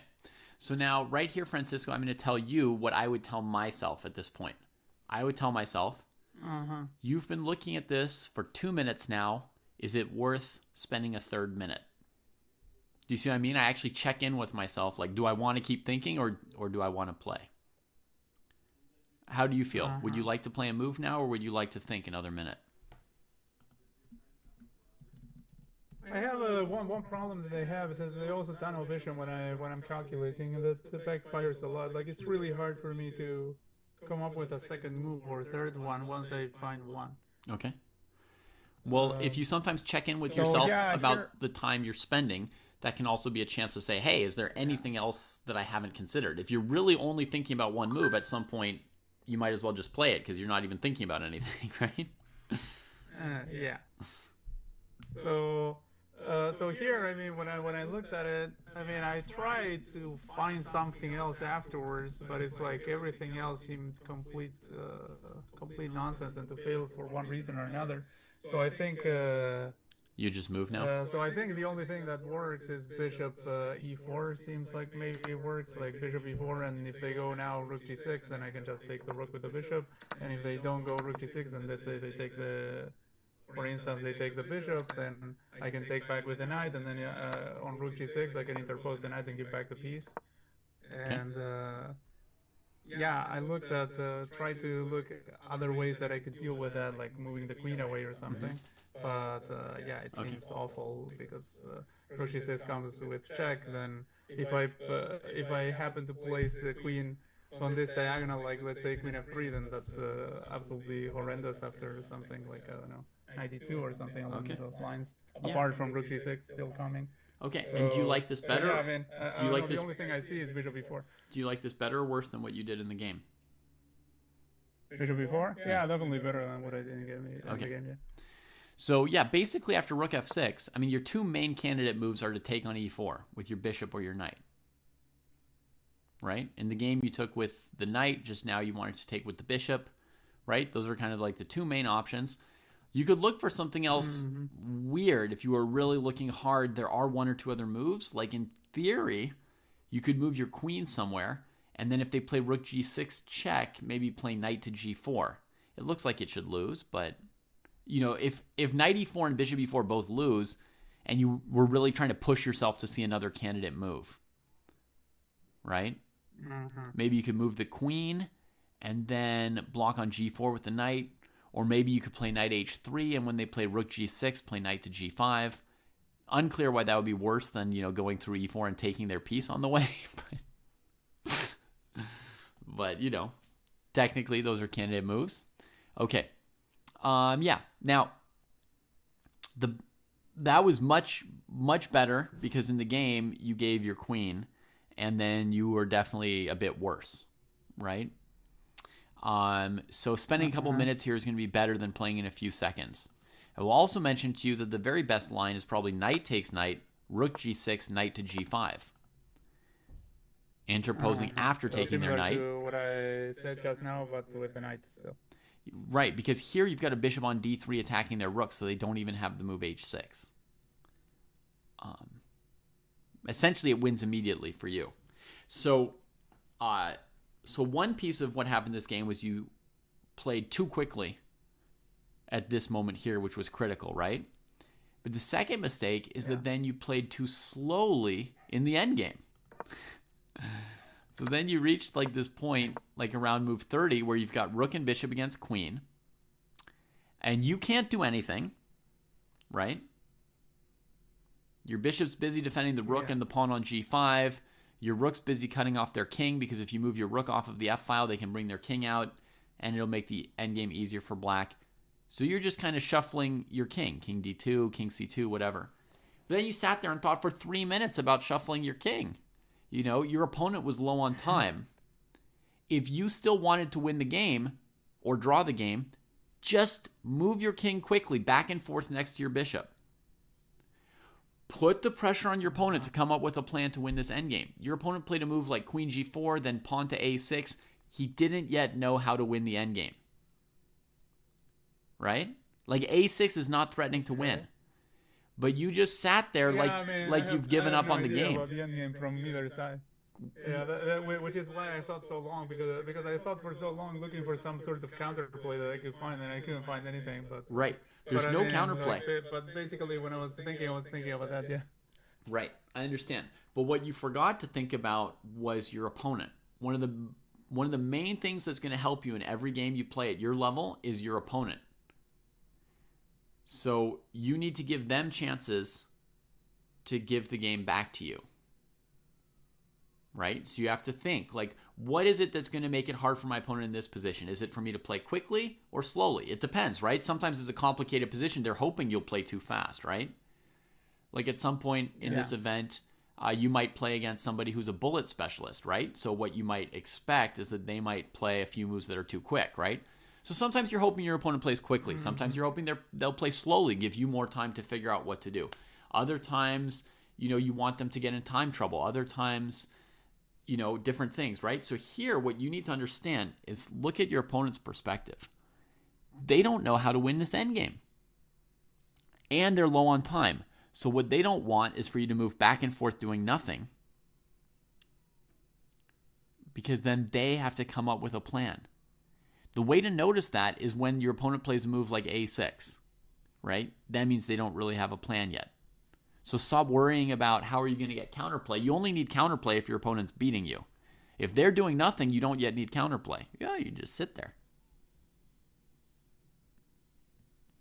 All right? And so in this game, your opponent only beat you because, number one, you got yourself into time pressure. Number two, you chose to take on C5 eventually, allowing queen takes G5. Right? You could have left the bishop on E3. All the progress your opponent made, you made it for them. You see what I mean? When you take on C5, you let them take on G5. That lets their king out of the box. It lets their G pawns be passed pawns, right? So you kind of handed your opponent a win in an endgame that they didn't know how to win. And if you had just quickly played moves like King D2, King D3, King D2, King D3, or something like that, or Rook F4, Rook F2, Rook F4, Rook F2, if you just made some moves like that quickly, there's maybe a 40% chance that your opponent would give you a draw by just moving back and forth, and maybe a 10 or 20% chance that they would blunder trying to win, getting low on time. Right? And here's like a crazy thing to understand, Francisco. If you look at this position and I ask you, how would you win this game as white? You would say, well, in this position, there's no way to win for white, right? There's nothing, there's no plan to undertake. There's no pass pawn to push, no king to mate, no pieces to activate, no weakness to go after, nothing, right? But I'm telling you, you can actually still win a noticeable percentage of games from this position in this format because your opponent's going to get so low that they will freak out. Have you ever lost a position like black's because you got low on time? Yeah, I have lost every position. You've lost every position, right? Same with your opponents, right? But that's me. I don't know. No, it don't seem to have that same low resilience. It's everybody else too, pretty much, right? So remember that they can still draw the game, lose the game, flag the game, whatever, right? So leave them that chance. When you spend 3 minutes looking for a counterplay that obviously doesn't exist, now suddenly it takes a lot of pressure off your opponent because now he's thinking like, oh, my opponent's freaking out, spinning out. Maybe I could win this endgame just by playing A6 and let him think another 3 minutes on his next move. You see what I mean? So yeah. I really feel like that endgame, it could have still gone any which way. But when you decided to think for so long, or I don't know if decide is the right word, right? But you see what I mean? Like when you sort of got stuck thinking for a long time instead of just letting your opponent worry about it, that's where the game decided in your opponent's favor. All right. There's one more cool thing to revisit from this game before we play our last game, or you can play as many games as you want, but I've probably got time for about one more game after this. let's go back to the move where you played g4. Because you said as soon as you played it, you regretted it. And I think you played a very interesting opening as white, and I think you were feeling like you were enjoying the game until you played g4. So Possibly, yeah. So I'm curious. Already at this position, I already felt perhaps slightly uncomfortable. Mm-hmm. But yeah, G4 was like the icing on the cake. Okay, so let's go knight f2, f5, and let's do another 2-minute puzzle. I mean, that's really like a limit for a move this early in a game, 2 minutes, right? But I'm going to give you 2 minutes again to just see if you can find a move you like better than g4 to sort of point the game in the right direction. I can already tell you, like, because I already like sort of thought about it. Oh yeah, what did you wish unless you you want to, like, okay. So well, yeah, if I take on the 24, like, yeah, I would have to think carefully about which piece I choose to take on e4. Okay. But I think probably would take with the knight, since for the defensive purposes maybe the bishop would be better. Like if I move the rook later on, I can bring like the bishop to f1 or something and defend the g2 point, which is a little bit under fire. Yeah, you're correct. And your bishop is the better piece at the moment, so better to trade the knight first. Okay, so I would trade the knight. He wouldn't take with the bishop because then he would like to keep that bishop, but he would close the diagonal when recapturing. And after that, I have queen e6 check as well. Okay. So yeah, I think that would be. Yep, that's correct. So you got a Also, pretty good move there. I was just curious if I gave you time, if you had the calculation skills to notice the e6 square, right? Whichever way they take on e4, you can eventually win the pawn on e6. And even the pawn on e4. I don't know if that's obvious or not, but you'll also be able to take on. Afterwards, yeah. You'll also be able to take on e4 once your queen's on e6, right? Because she'll defend e4. So knight takes e4 wins 2 pawns. Just a nice chance. Okay, so you noticed that basically during the game. It sounds like after playing g4. I don't remember if I noticed during the game, but I noticed like when I thought about it. I don't know, at some point. Okay, it was pretty quick though. It seems like I didn't give you a lot of time. Yeah. Okay. Cool. So that's findable for you. That's. I mean, during the game, I had my eyes set on e6 at some point. Yeah. But yeah. Nothing happened. Actually, let me mention one other thing about this game in general. If you don't have some specific tactic, right? Like if knight e4 doesn't win 2 pawns, or if let's say after your opponent played knight e4, if you decided that knight f2, f5 didn't really help you, one simple move that might help you that you seem to that you never ended up playing was rook a to e1. So I just want to put that on your mental map, that if you're fighting over the center and the e4 square, and you're starting to make threats and your opponent's trying to defend, you guys are starting to calculate. To me, it's notable that you didn't fully finish development here, right? So maybe rook ae1 would help you with the tactics. Right? Or let's say knight f2. Your opponent really should have played knight f6, I think, right? Because f5 loses the pawns. They should have played knight f6. Now you could go knight g4 repeating, but that's not very exciting. So in this position, what moves can you play to improve your position? Well, basically rook ae1 or f5 are kind of the 2 moves. So I just wanted to make sure that, if you repeat this structure in this position, you sort of, that those are possible moves you could play. Yeah, that's good to know. All right, folks, let's give Francisco another game. We're looking for anyone between. I have one challenge from Tom's 95, but he's 1898. Do you think that's too high, or I should take the challenge? Let's see if we can get someone between 14 and 1800. All right. So thank you, Tomas, for sending the challenge. But we're gonna see if we can get someone between 14 and 1800 rapid. Hey ZJ. For a 10+2 game. Yeah, Dripman, now you understand why I started playing Bullet when I had a baby, because you never knew when you'd have to run away. Very, very short breaks. I hated Bullet. And then I ended up playing a bunch of Bullet when I had my first baby, because now you know. That's right, Strategic. We're looking for a viewer who wants to play a game between 14 and 1800.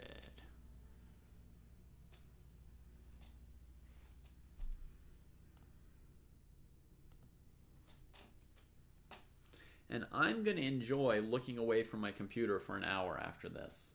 My eyes are all complaining that I've been staring at the computer too much. But after this next game, folks, Francisco's lesson will be done. I will take a 1 hour break, and then we'll have a lesson with Cash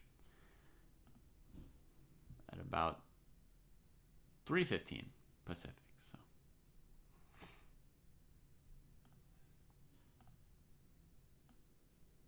we'll see how he's doing. We'll check in on his tactical work.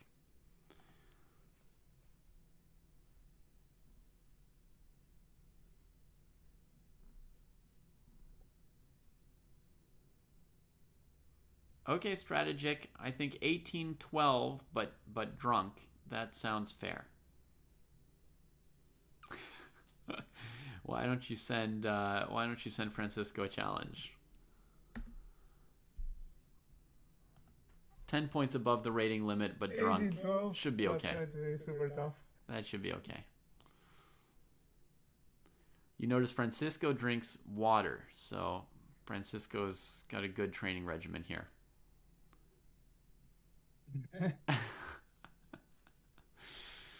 It's this link I'm sending in chat, Strategic. Kiriyama Kazuo.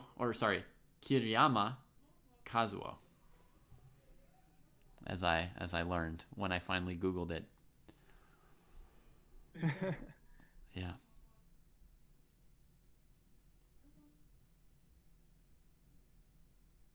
Okay, a crime. Oh no. Yeah, that's.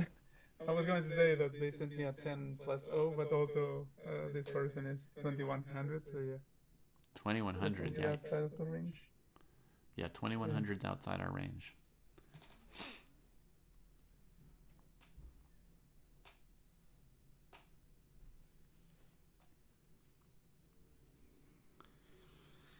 So Francisco, some things to think about while we're waiting for a game. You could start thinking, looking at your calendar, if there's a particular day or time that's a good time for you to play a practice tournament of 7 games in a row, right? Which we think will probably take about maybe 2.5 hours, something like that, 2.5, 3 hours. Yeah, it can be any day. You just whenever you can set it up, it's fine with me. Okay, well, just send me a couple times that are good for you, and I can set it up anytime with the whole dojo to advertise for it. And then no problem, Strategic. You gave us fair warning that you were inebriated. It's easy to get some instructions wrong in that state, I suppose. And then another thing to think, Francisco, is the last 1 or 2 days before the tournament, you're going to want to take it pretty easy. So definitely no, reading books or studying stuff.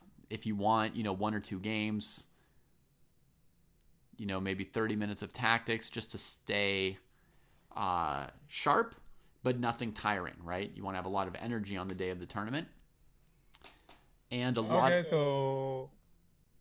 Yeah. And a lot of sleep. Yeah, a lot of sleep part is going to be kind of tough, even though I know that, of course, that would be great. Yeah. But I can pretty much guarantee that the night before the tournament, I will not be able to bet an eye. Oh, yeah? Because of nerves, or because you generally don't sleep well? Oh, because of nerves. Yeah, because of nerves. Okay. No, in general, I sleep okay. I mean, not like super great, but I sleep okay. But yeah, if the day before the tournament probably is going to be It's going to be tough. Yeah. Okay. So if we lied to you about what day the tournament was on, then you could sleep well. Yeah, but it's but the schedule is out there. I already know which day it is.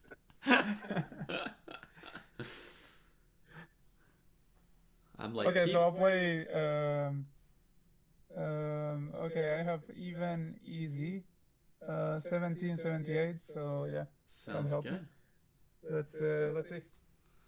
All right. Have fun, both So of you. I started this game. Yeah. All right. Okay, thanks. There we go. Thanks, Even Easy, for the challenge. Enjoy the game.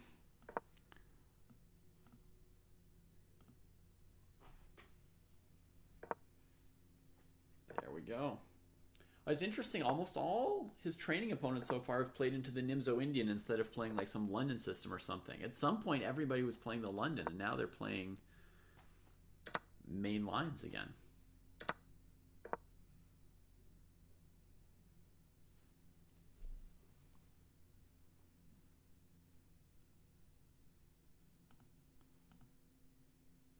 Stamen, can you expound on that briefly? I wanna use this advice. Not critical to sleep well, but get good rest. Does that mean even if you're not asleep, as long as you're really chilling out, it's good enough?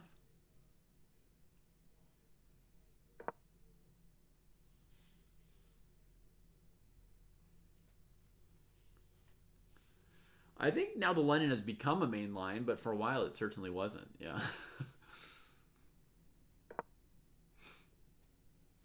All right, he's like attacking the dark squares frenetically now that White has traded off the dark squared bishop. White is defending the dark squares as well as they can. Both players playing well here.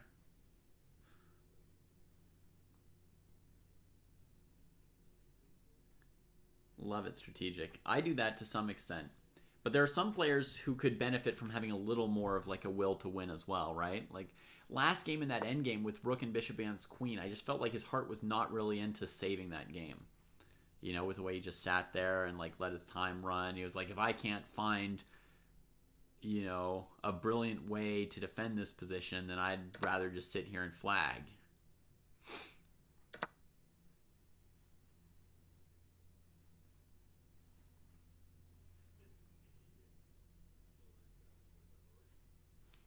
Okay, so the next problem is this bishop, right? We weren't able to crack d4, so black needs to pick the best place to put this piece here. Okay, so that was the interpretation statement. So in bed and resting is fine, and you don't have to actually fall asleep. Okay, well, that's good. I'll pass that on to Francisco. So there's basically two big options. You could play d5, right? Just sort of countering the center, leading to some more trading. Or you could play b6, bishop b7, trying to keep the bishop pair on the board a bit longer. Castles is still flexible. You could do one or the other next move, but it's a little harder to play d5 now that white controls this point. He plays it anyway pretty quickly. What is he? Did he plan it, really? Yeah, that one, the one. No, he didn't.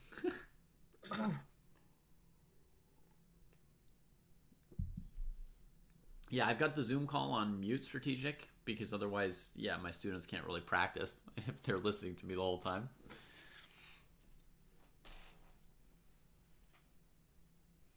Yeah, after cd5, he has bishop takes c3, but, you know, we don't know if he's noticed that yet. It's not ideal for black to give up the good bishop over here, but it's better than being down a pawn for nothing. So hopefully while Even is considering the pawn capture, Francisco will notice that it wasn't really hanging. Or, you know, will notice that he had a resource to stay in the game there.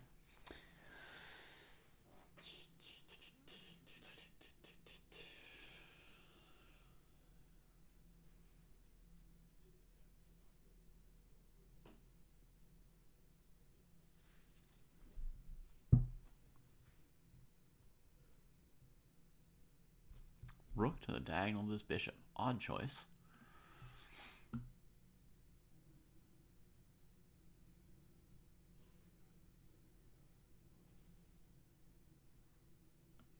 Taking looks pretty good. That's true, Eduardo. Yeah. Very good to notice that. Eduardo over on YouTube noticing that Francisco will pre-plan a move and then play it without any new thought on it, which sometimes is good. If you've planned it correctly, you're not supposed to rethink the same idea every single move, right? If you've planned a couple move idea. But sometimes he's playing bad moves off of those little plans. Not sure if that's something to change or not.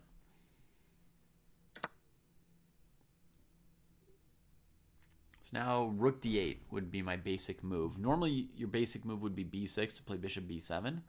But b6, d5, you have to be a little bit worried about how many loose pieces you have. And a move like rook d8 threatens to win d4 and kind of restrains the d5 move from being as good.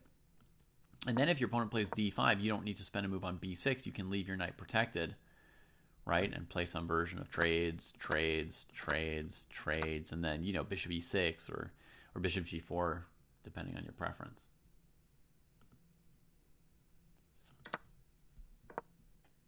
Okay, he's still thinking here.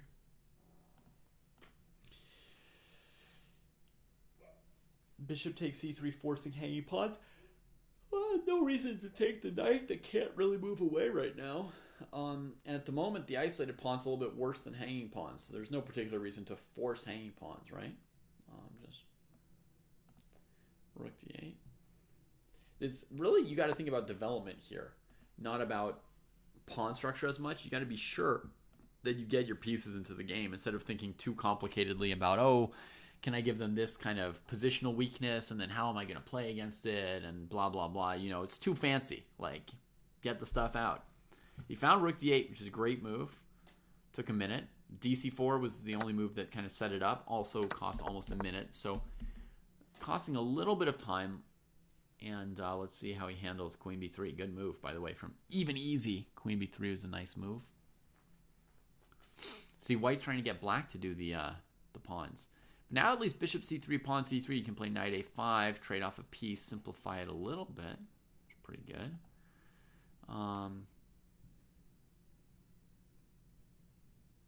You're at about knight e4, and then your queen moves, and then they have to deal with the rook on e1, right? It's okay. Knight e4 doesn't hurt black too bad.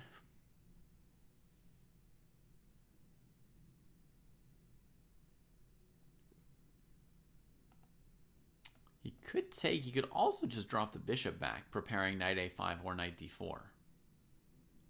He can also calculate knight d4, queen b4, knight c2, or knight d4, queen d4, queen b4, b5. That stuff's all going to lose for black because they're not developed. So I wouldn't recommend getting deep into any of that kind of calculation. And a5 is going to weaken the queen side. It develops the rook a little bit, but to me it's too weakening. So it's really trades or retreats to me. I suppose you could retreat all the way to f8 as well. That's fine.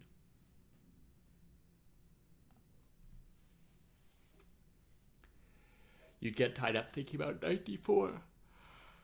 All right, so hopefully my advice to you on this is useful, Stamen. Don't think too hard about knight d4. It's just implausible that you're ever going to win a skirmish like that when you've got these two pieces here. Okay? Like knight d4, queen b4, it's fancy. The fancy stuff, it does not work when it shouldn't work very often, right? So here, you need to finish development. Finish development. That should be like on your mind. White's playing the middle game right now, and black's playing the opening. You do not want to start a tactical skirmish when you're in the opening and your opponent's in the middle game.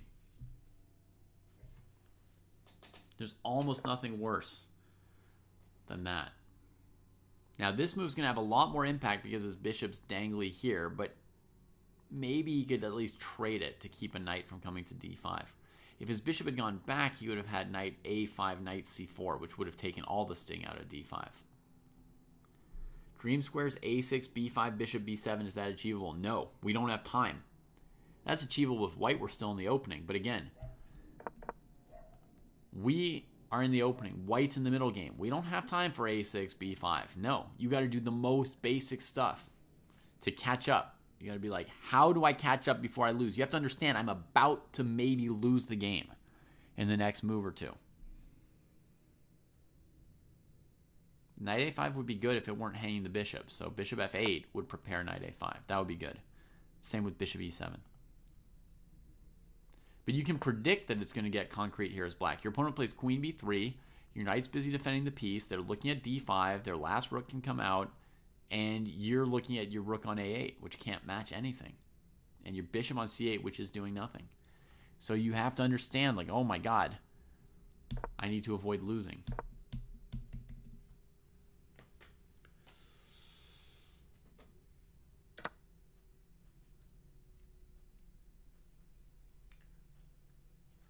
Makes a trade. Good call. I don't know what took so long, but yeah, good call.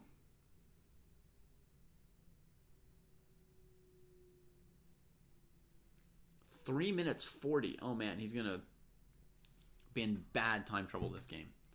I think he spent about 6 minutes on the last 4 moves. Approximately. 1, 2, 3, 4, 5. Oh my god.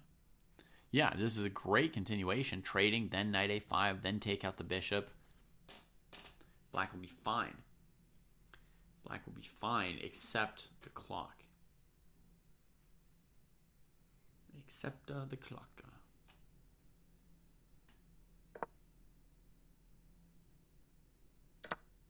There we go. A quick move.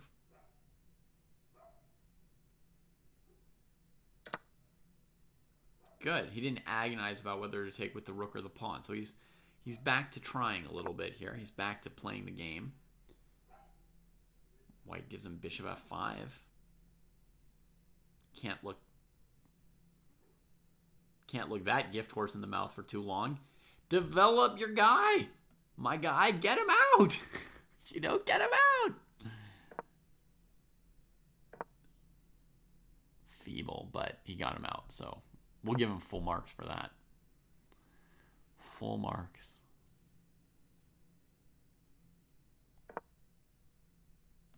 White tags the pawn.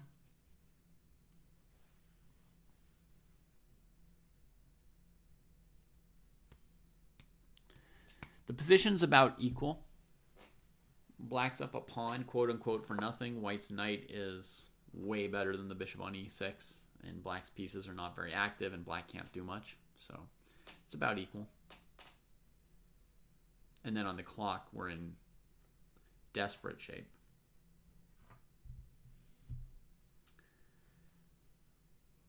Yeah, somebody in chat mentioned the theory that, BJJ mentioned the theory that, you know, maybe respecting white too much. That's why there's such bad time pressure here, perhaps.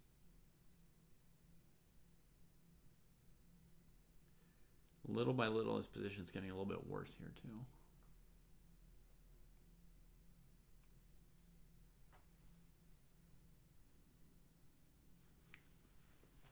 Queenside pawns are now arranged where white's got a clear target on b7. It's hard to save it without hanging the a pawn. You know, normally here b6 would be slightly better. And sometimes the best is to develop your piece and attack your opponent, you know, instead of defending yours.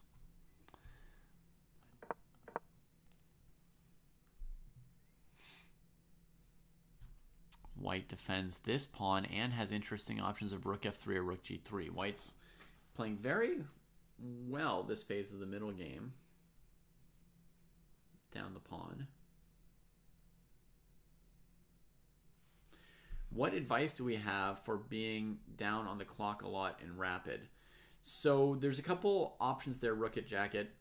One option is you lay out for yourself a guideline, like I need to spend 3 minutes on the first 12 moves. Then I get 5 minutes for the middle game and 2 minutes for the end game. Or it could be 2 minutes for the opening, 5 minutes for the middle game, 3 minutes for the end game. Depends whether, you know, you're better or worse at end games or middle games or openings, etc., right? You can adjust the time a little bit, but something in that range, right? Where the middle game gets more time than the opening or middle game, but they each get a chunk of time. And you just set like a rule for yourself and you make sure to hit that goalpost, right? And it's crude. There are times where ideal time usage would be a little bit different than that. But if you've got real time pressure problems, you're going to be better off following some crude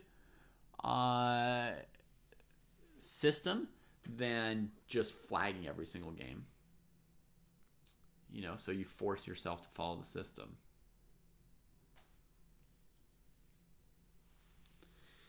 Another thing you can do that worked for Francisco one day is I had him play a couple blitz games and then play his rapid games. And just having played the blitz games caused him to then play the rapid games faster. And that was just a good little trick that worked well for him. All right, so he's now going to just let the rooks kill him on the e-file here. He was really insistent on leaving the bishop on e6, trying to anchor his pawns and just playing super passive and defend stuffy, but eventually, just lost what he was trying to defend.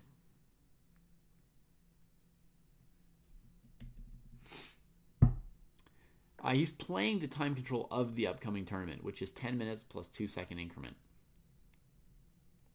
Yeah, but you see he's playing no aggressive moves this game. Ever since he's been up a pawn, he's played all defensive moves. It's kind of like a mindset that's not uncommon. I get into that mindset all the time myself when I'm up a pawn or when I'm ahead some amount in a game.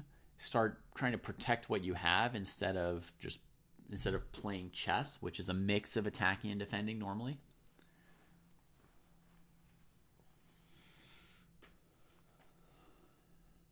So like rook at jacket, another thing is normally when I review my games, I'm looking for better moves, right? I'm looking at some move that I played that I wasn't sure if it was the right move. I go back, play over the game, and ask myself, oh, would this other move have been better than the move I played? That's normally what I spend my time on when I review a game, right? If I've got an issue with my time usage, then for a while, when I go over my games, I don't even look for better moves. I just go through the game looking at how much time I spent and just saying, like, did I use my time well or badly? And if you spend a lot of time giving your time usage that kind of attention,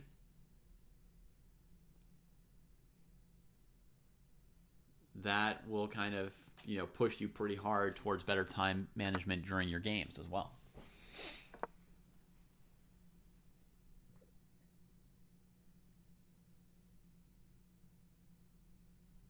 Hey, Gefilte Fish, I'm trying to get to 2600. It's not going super great just yet. Oh, this is tricky. If white takes, he's going to play queen f2. And if white defends the rook, he's got this winning move, queen f2. This is the big chance to win the game. He's only got 50 seconds. Puzzle rush moment. Rook e4 was clever. It puts white in some issues, because anytime you go and win your opponent's pawns, you're vulnerable for a moment. White was vulnerable, and he's got checkmate right here.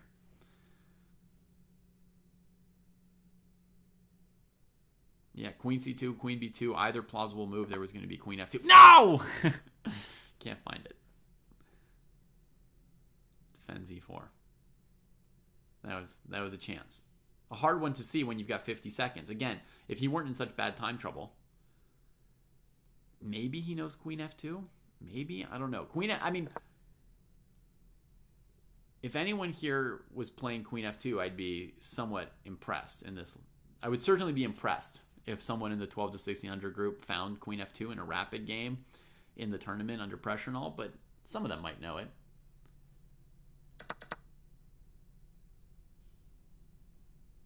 Okay, we get a rook trade. Now he should trade one of his weak pawns with d4 or b4. Okay, going after white's pawn. That's good too. At least making a threat. I like that. There can be some tactics on c1 as well. Oh yeah, an episode of our talk show, Mud, where Jesse, Kosi, and I talk about, is it worth having a coach? Oh my god. Did white walk into d4 kind of? Looks like it.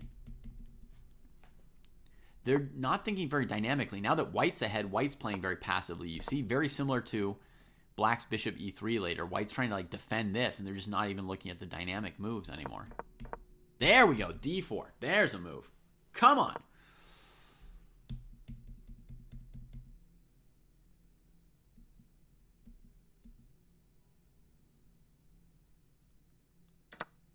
Pawn takes pawn. Good call.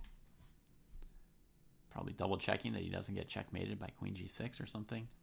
Now the game's a toss-up, except we've got 5 seconds. And Francisco just can't play that fast in a rapid game. He can't switch paces.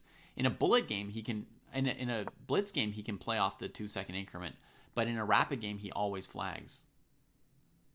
Rook d8, rook a8. Nice move. Trade. Rook a3. Oh, maybe he'll do it this time. Come on, man. Keep trying to win the game. Let's go, let's go. Oh.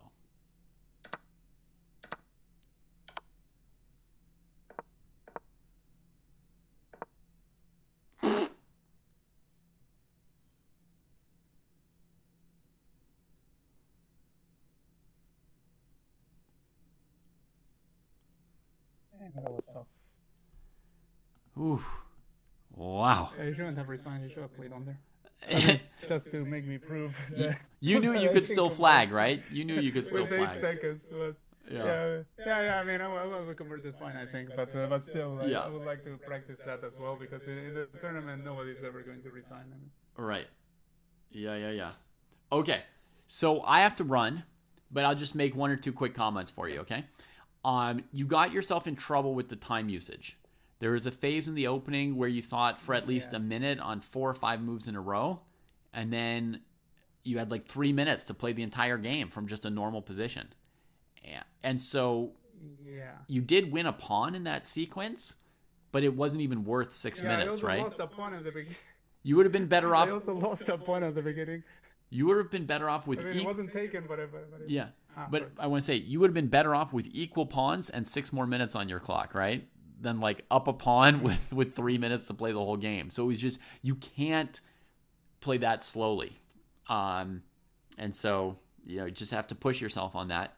And then the last thing for fun, just for pure fun, okay? I'm going to give you a position.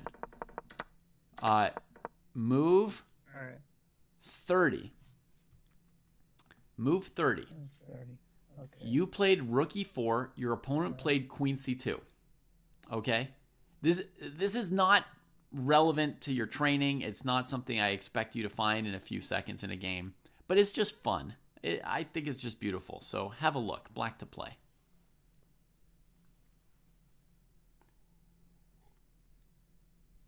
Oh, wait. Oh, wow. Yeah, X-ray. Nice. So, queen f2, rook f2, rook e1, rook interposes, and because of X-ray, is back in main. Yeah. Nice. Cool opportunity, right? Yeah, I completely missed it. Yeah, that would have been cool. Super cool. If anybody saw a tactic like that in the tournament, I'd be very impressed. Depends on the time situation whether or not it's doable. But my last comment is there's an interesting thing that a lot of people do when they're ahead of pawn is they start playing passively because they're trying to defend what they have, and they're just worrying about counterplay and trying to contain it. So this game, when you were up a pawn, you started playing very passively, just trying to defend your pawns. You put your bishop on e6, that sad square, just hoping you could defend your d5 pawn forever and so forth.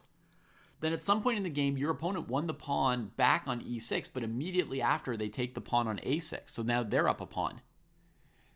As soon as they were up a pawn, they started playing super passively and gave you many chances to win. And so then they start just trying to defend their stupid pawn on c3, just like you had been trying to defend your stupid pawn on d5. They got all passive. They allowed d4, and after d4 and pawn takes c3, then you're winning again. Right? So you each did the same thing in that game. Mm-hmm. And each of you, when you had a bad position, you played active moves, put pressure on the opponent, made threats. The opponent starts playing more and more passive and is like quickly losing. And you each went through a phase like that in the same game. Funny pattern. Very common for lots of players. All right. I got to run. Have a great day. Francisco, you can keep practicing whatever you want. Everybody else, have a great day as well. And I'll be back in an hour to do a lesson with Cash. Okay. So. All right. Yeah. Thanks very much for the lesson, and thanks everyone for the challenges. Yeah. Take care. Cheers. We're going to send a quick raid. We've got Lafong playing with the Grandmaster. We'll raid him. Friend of mine. Raid Lafong Hua. And yeah, as I said, I'll be back within an hour. Cheers, everybody.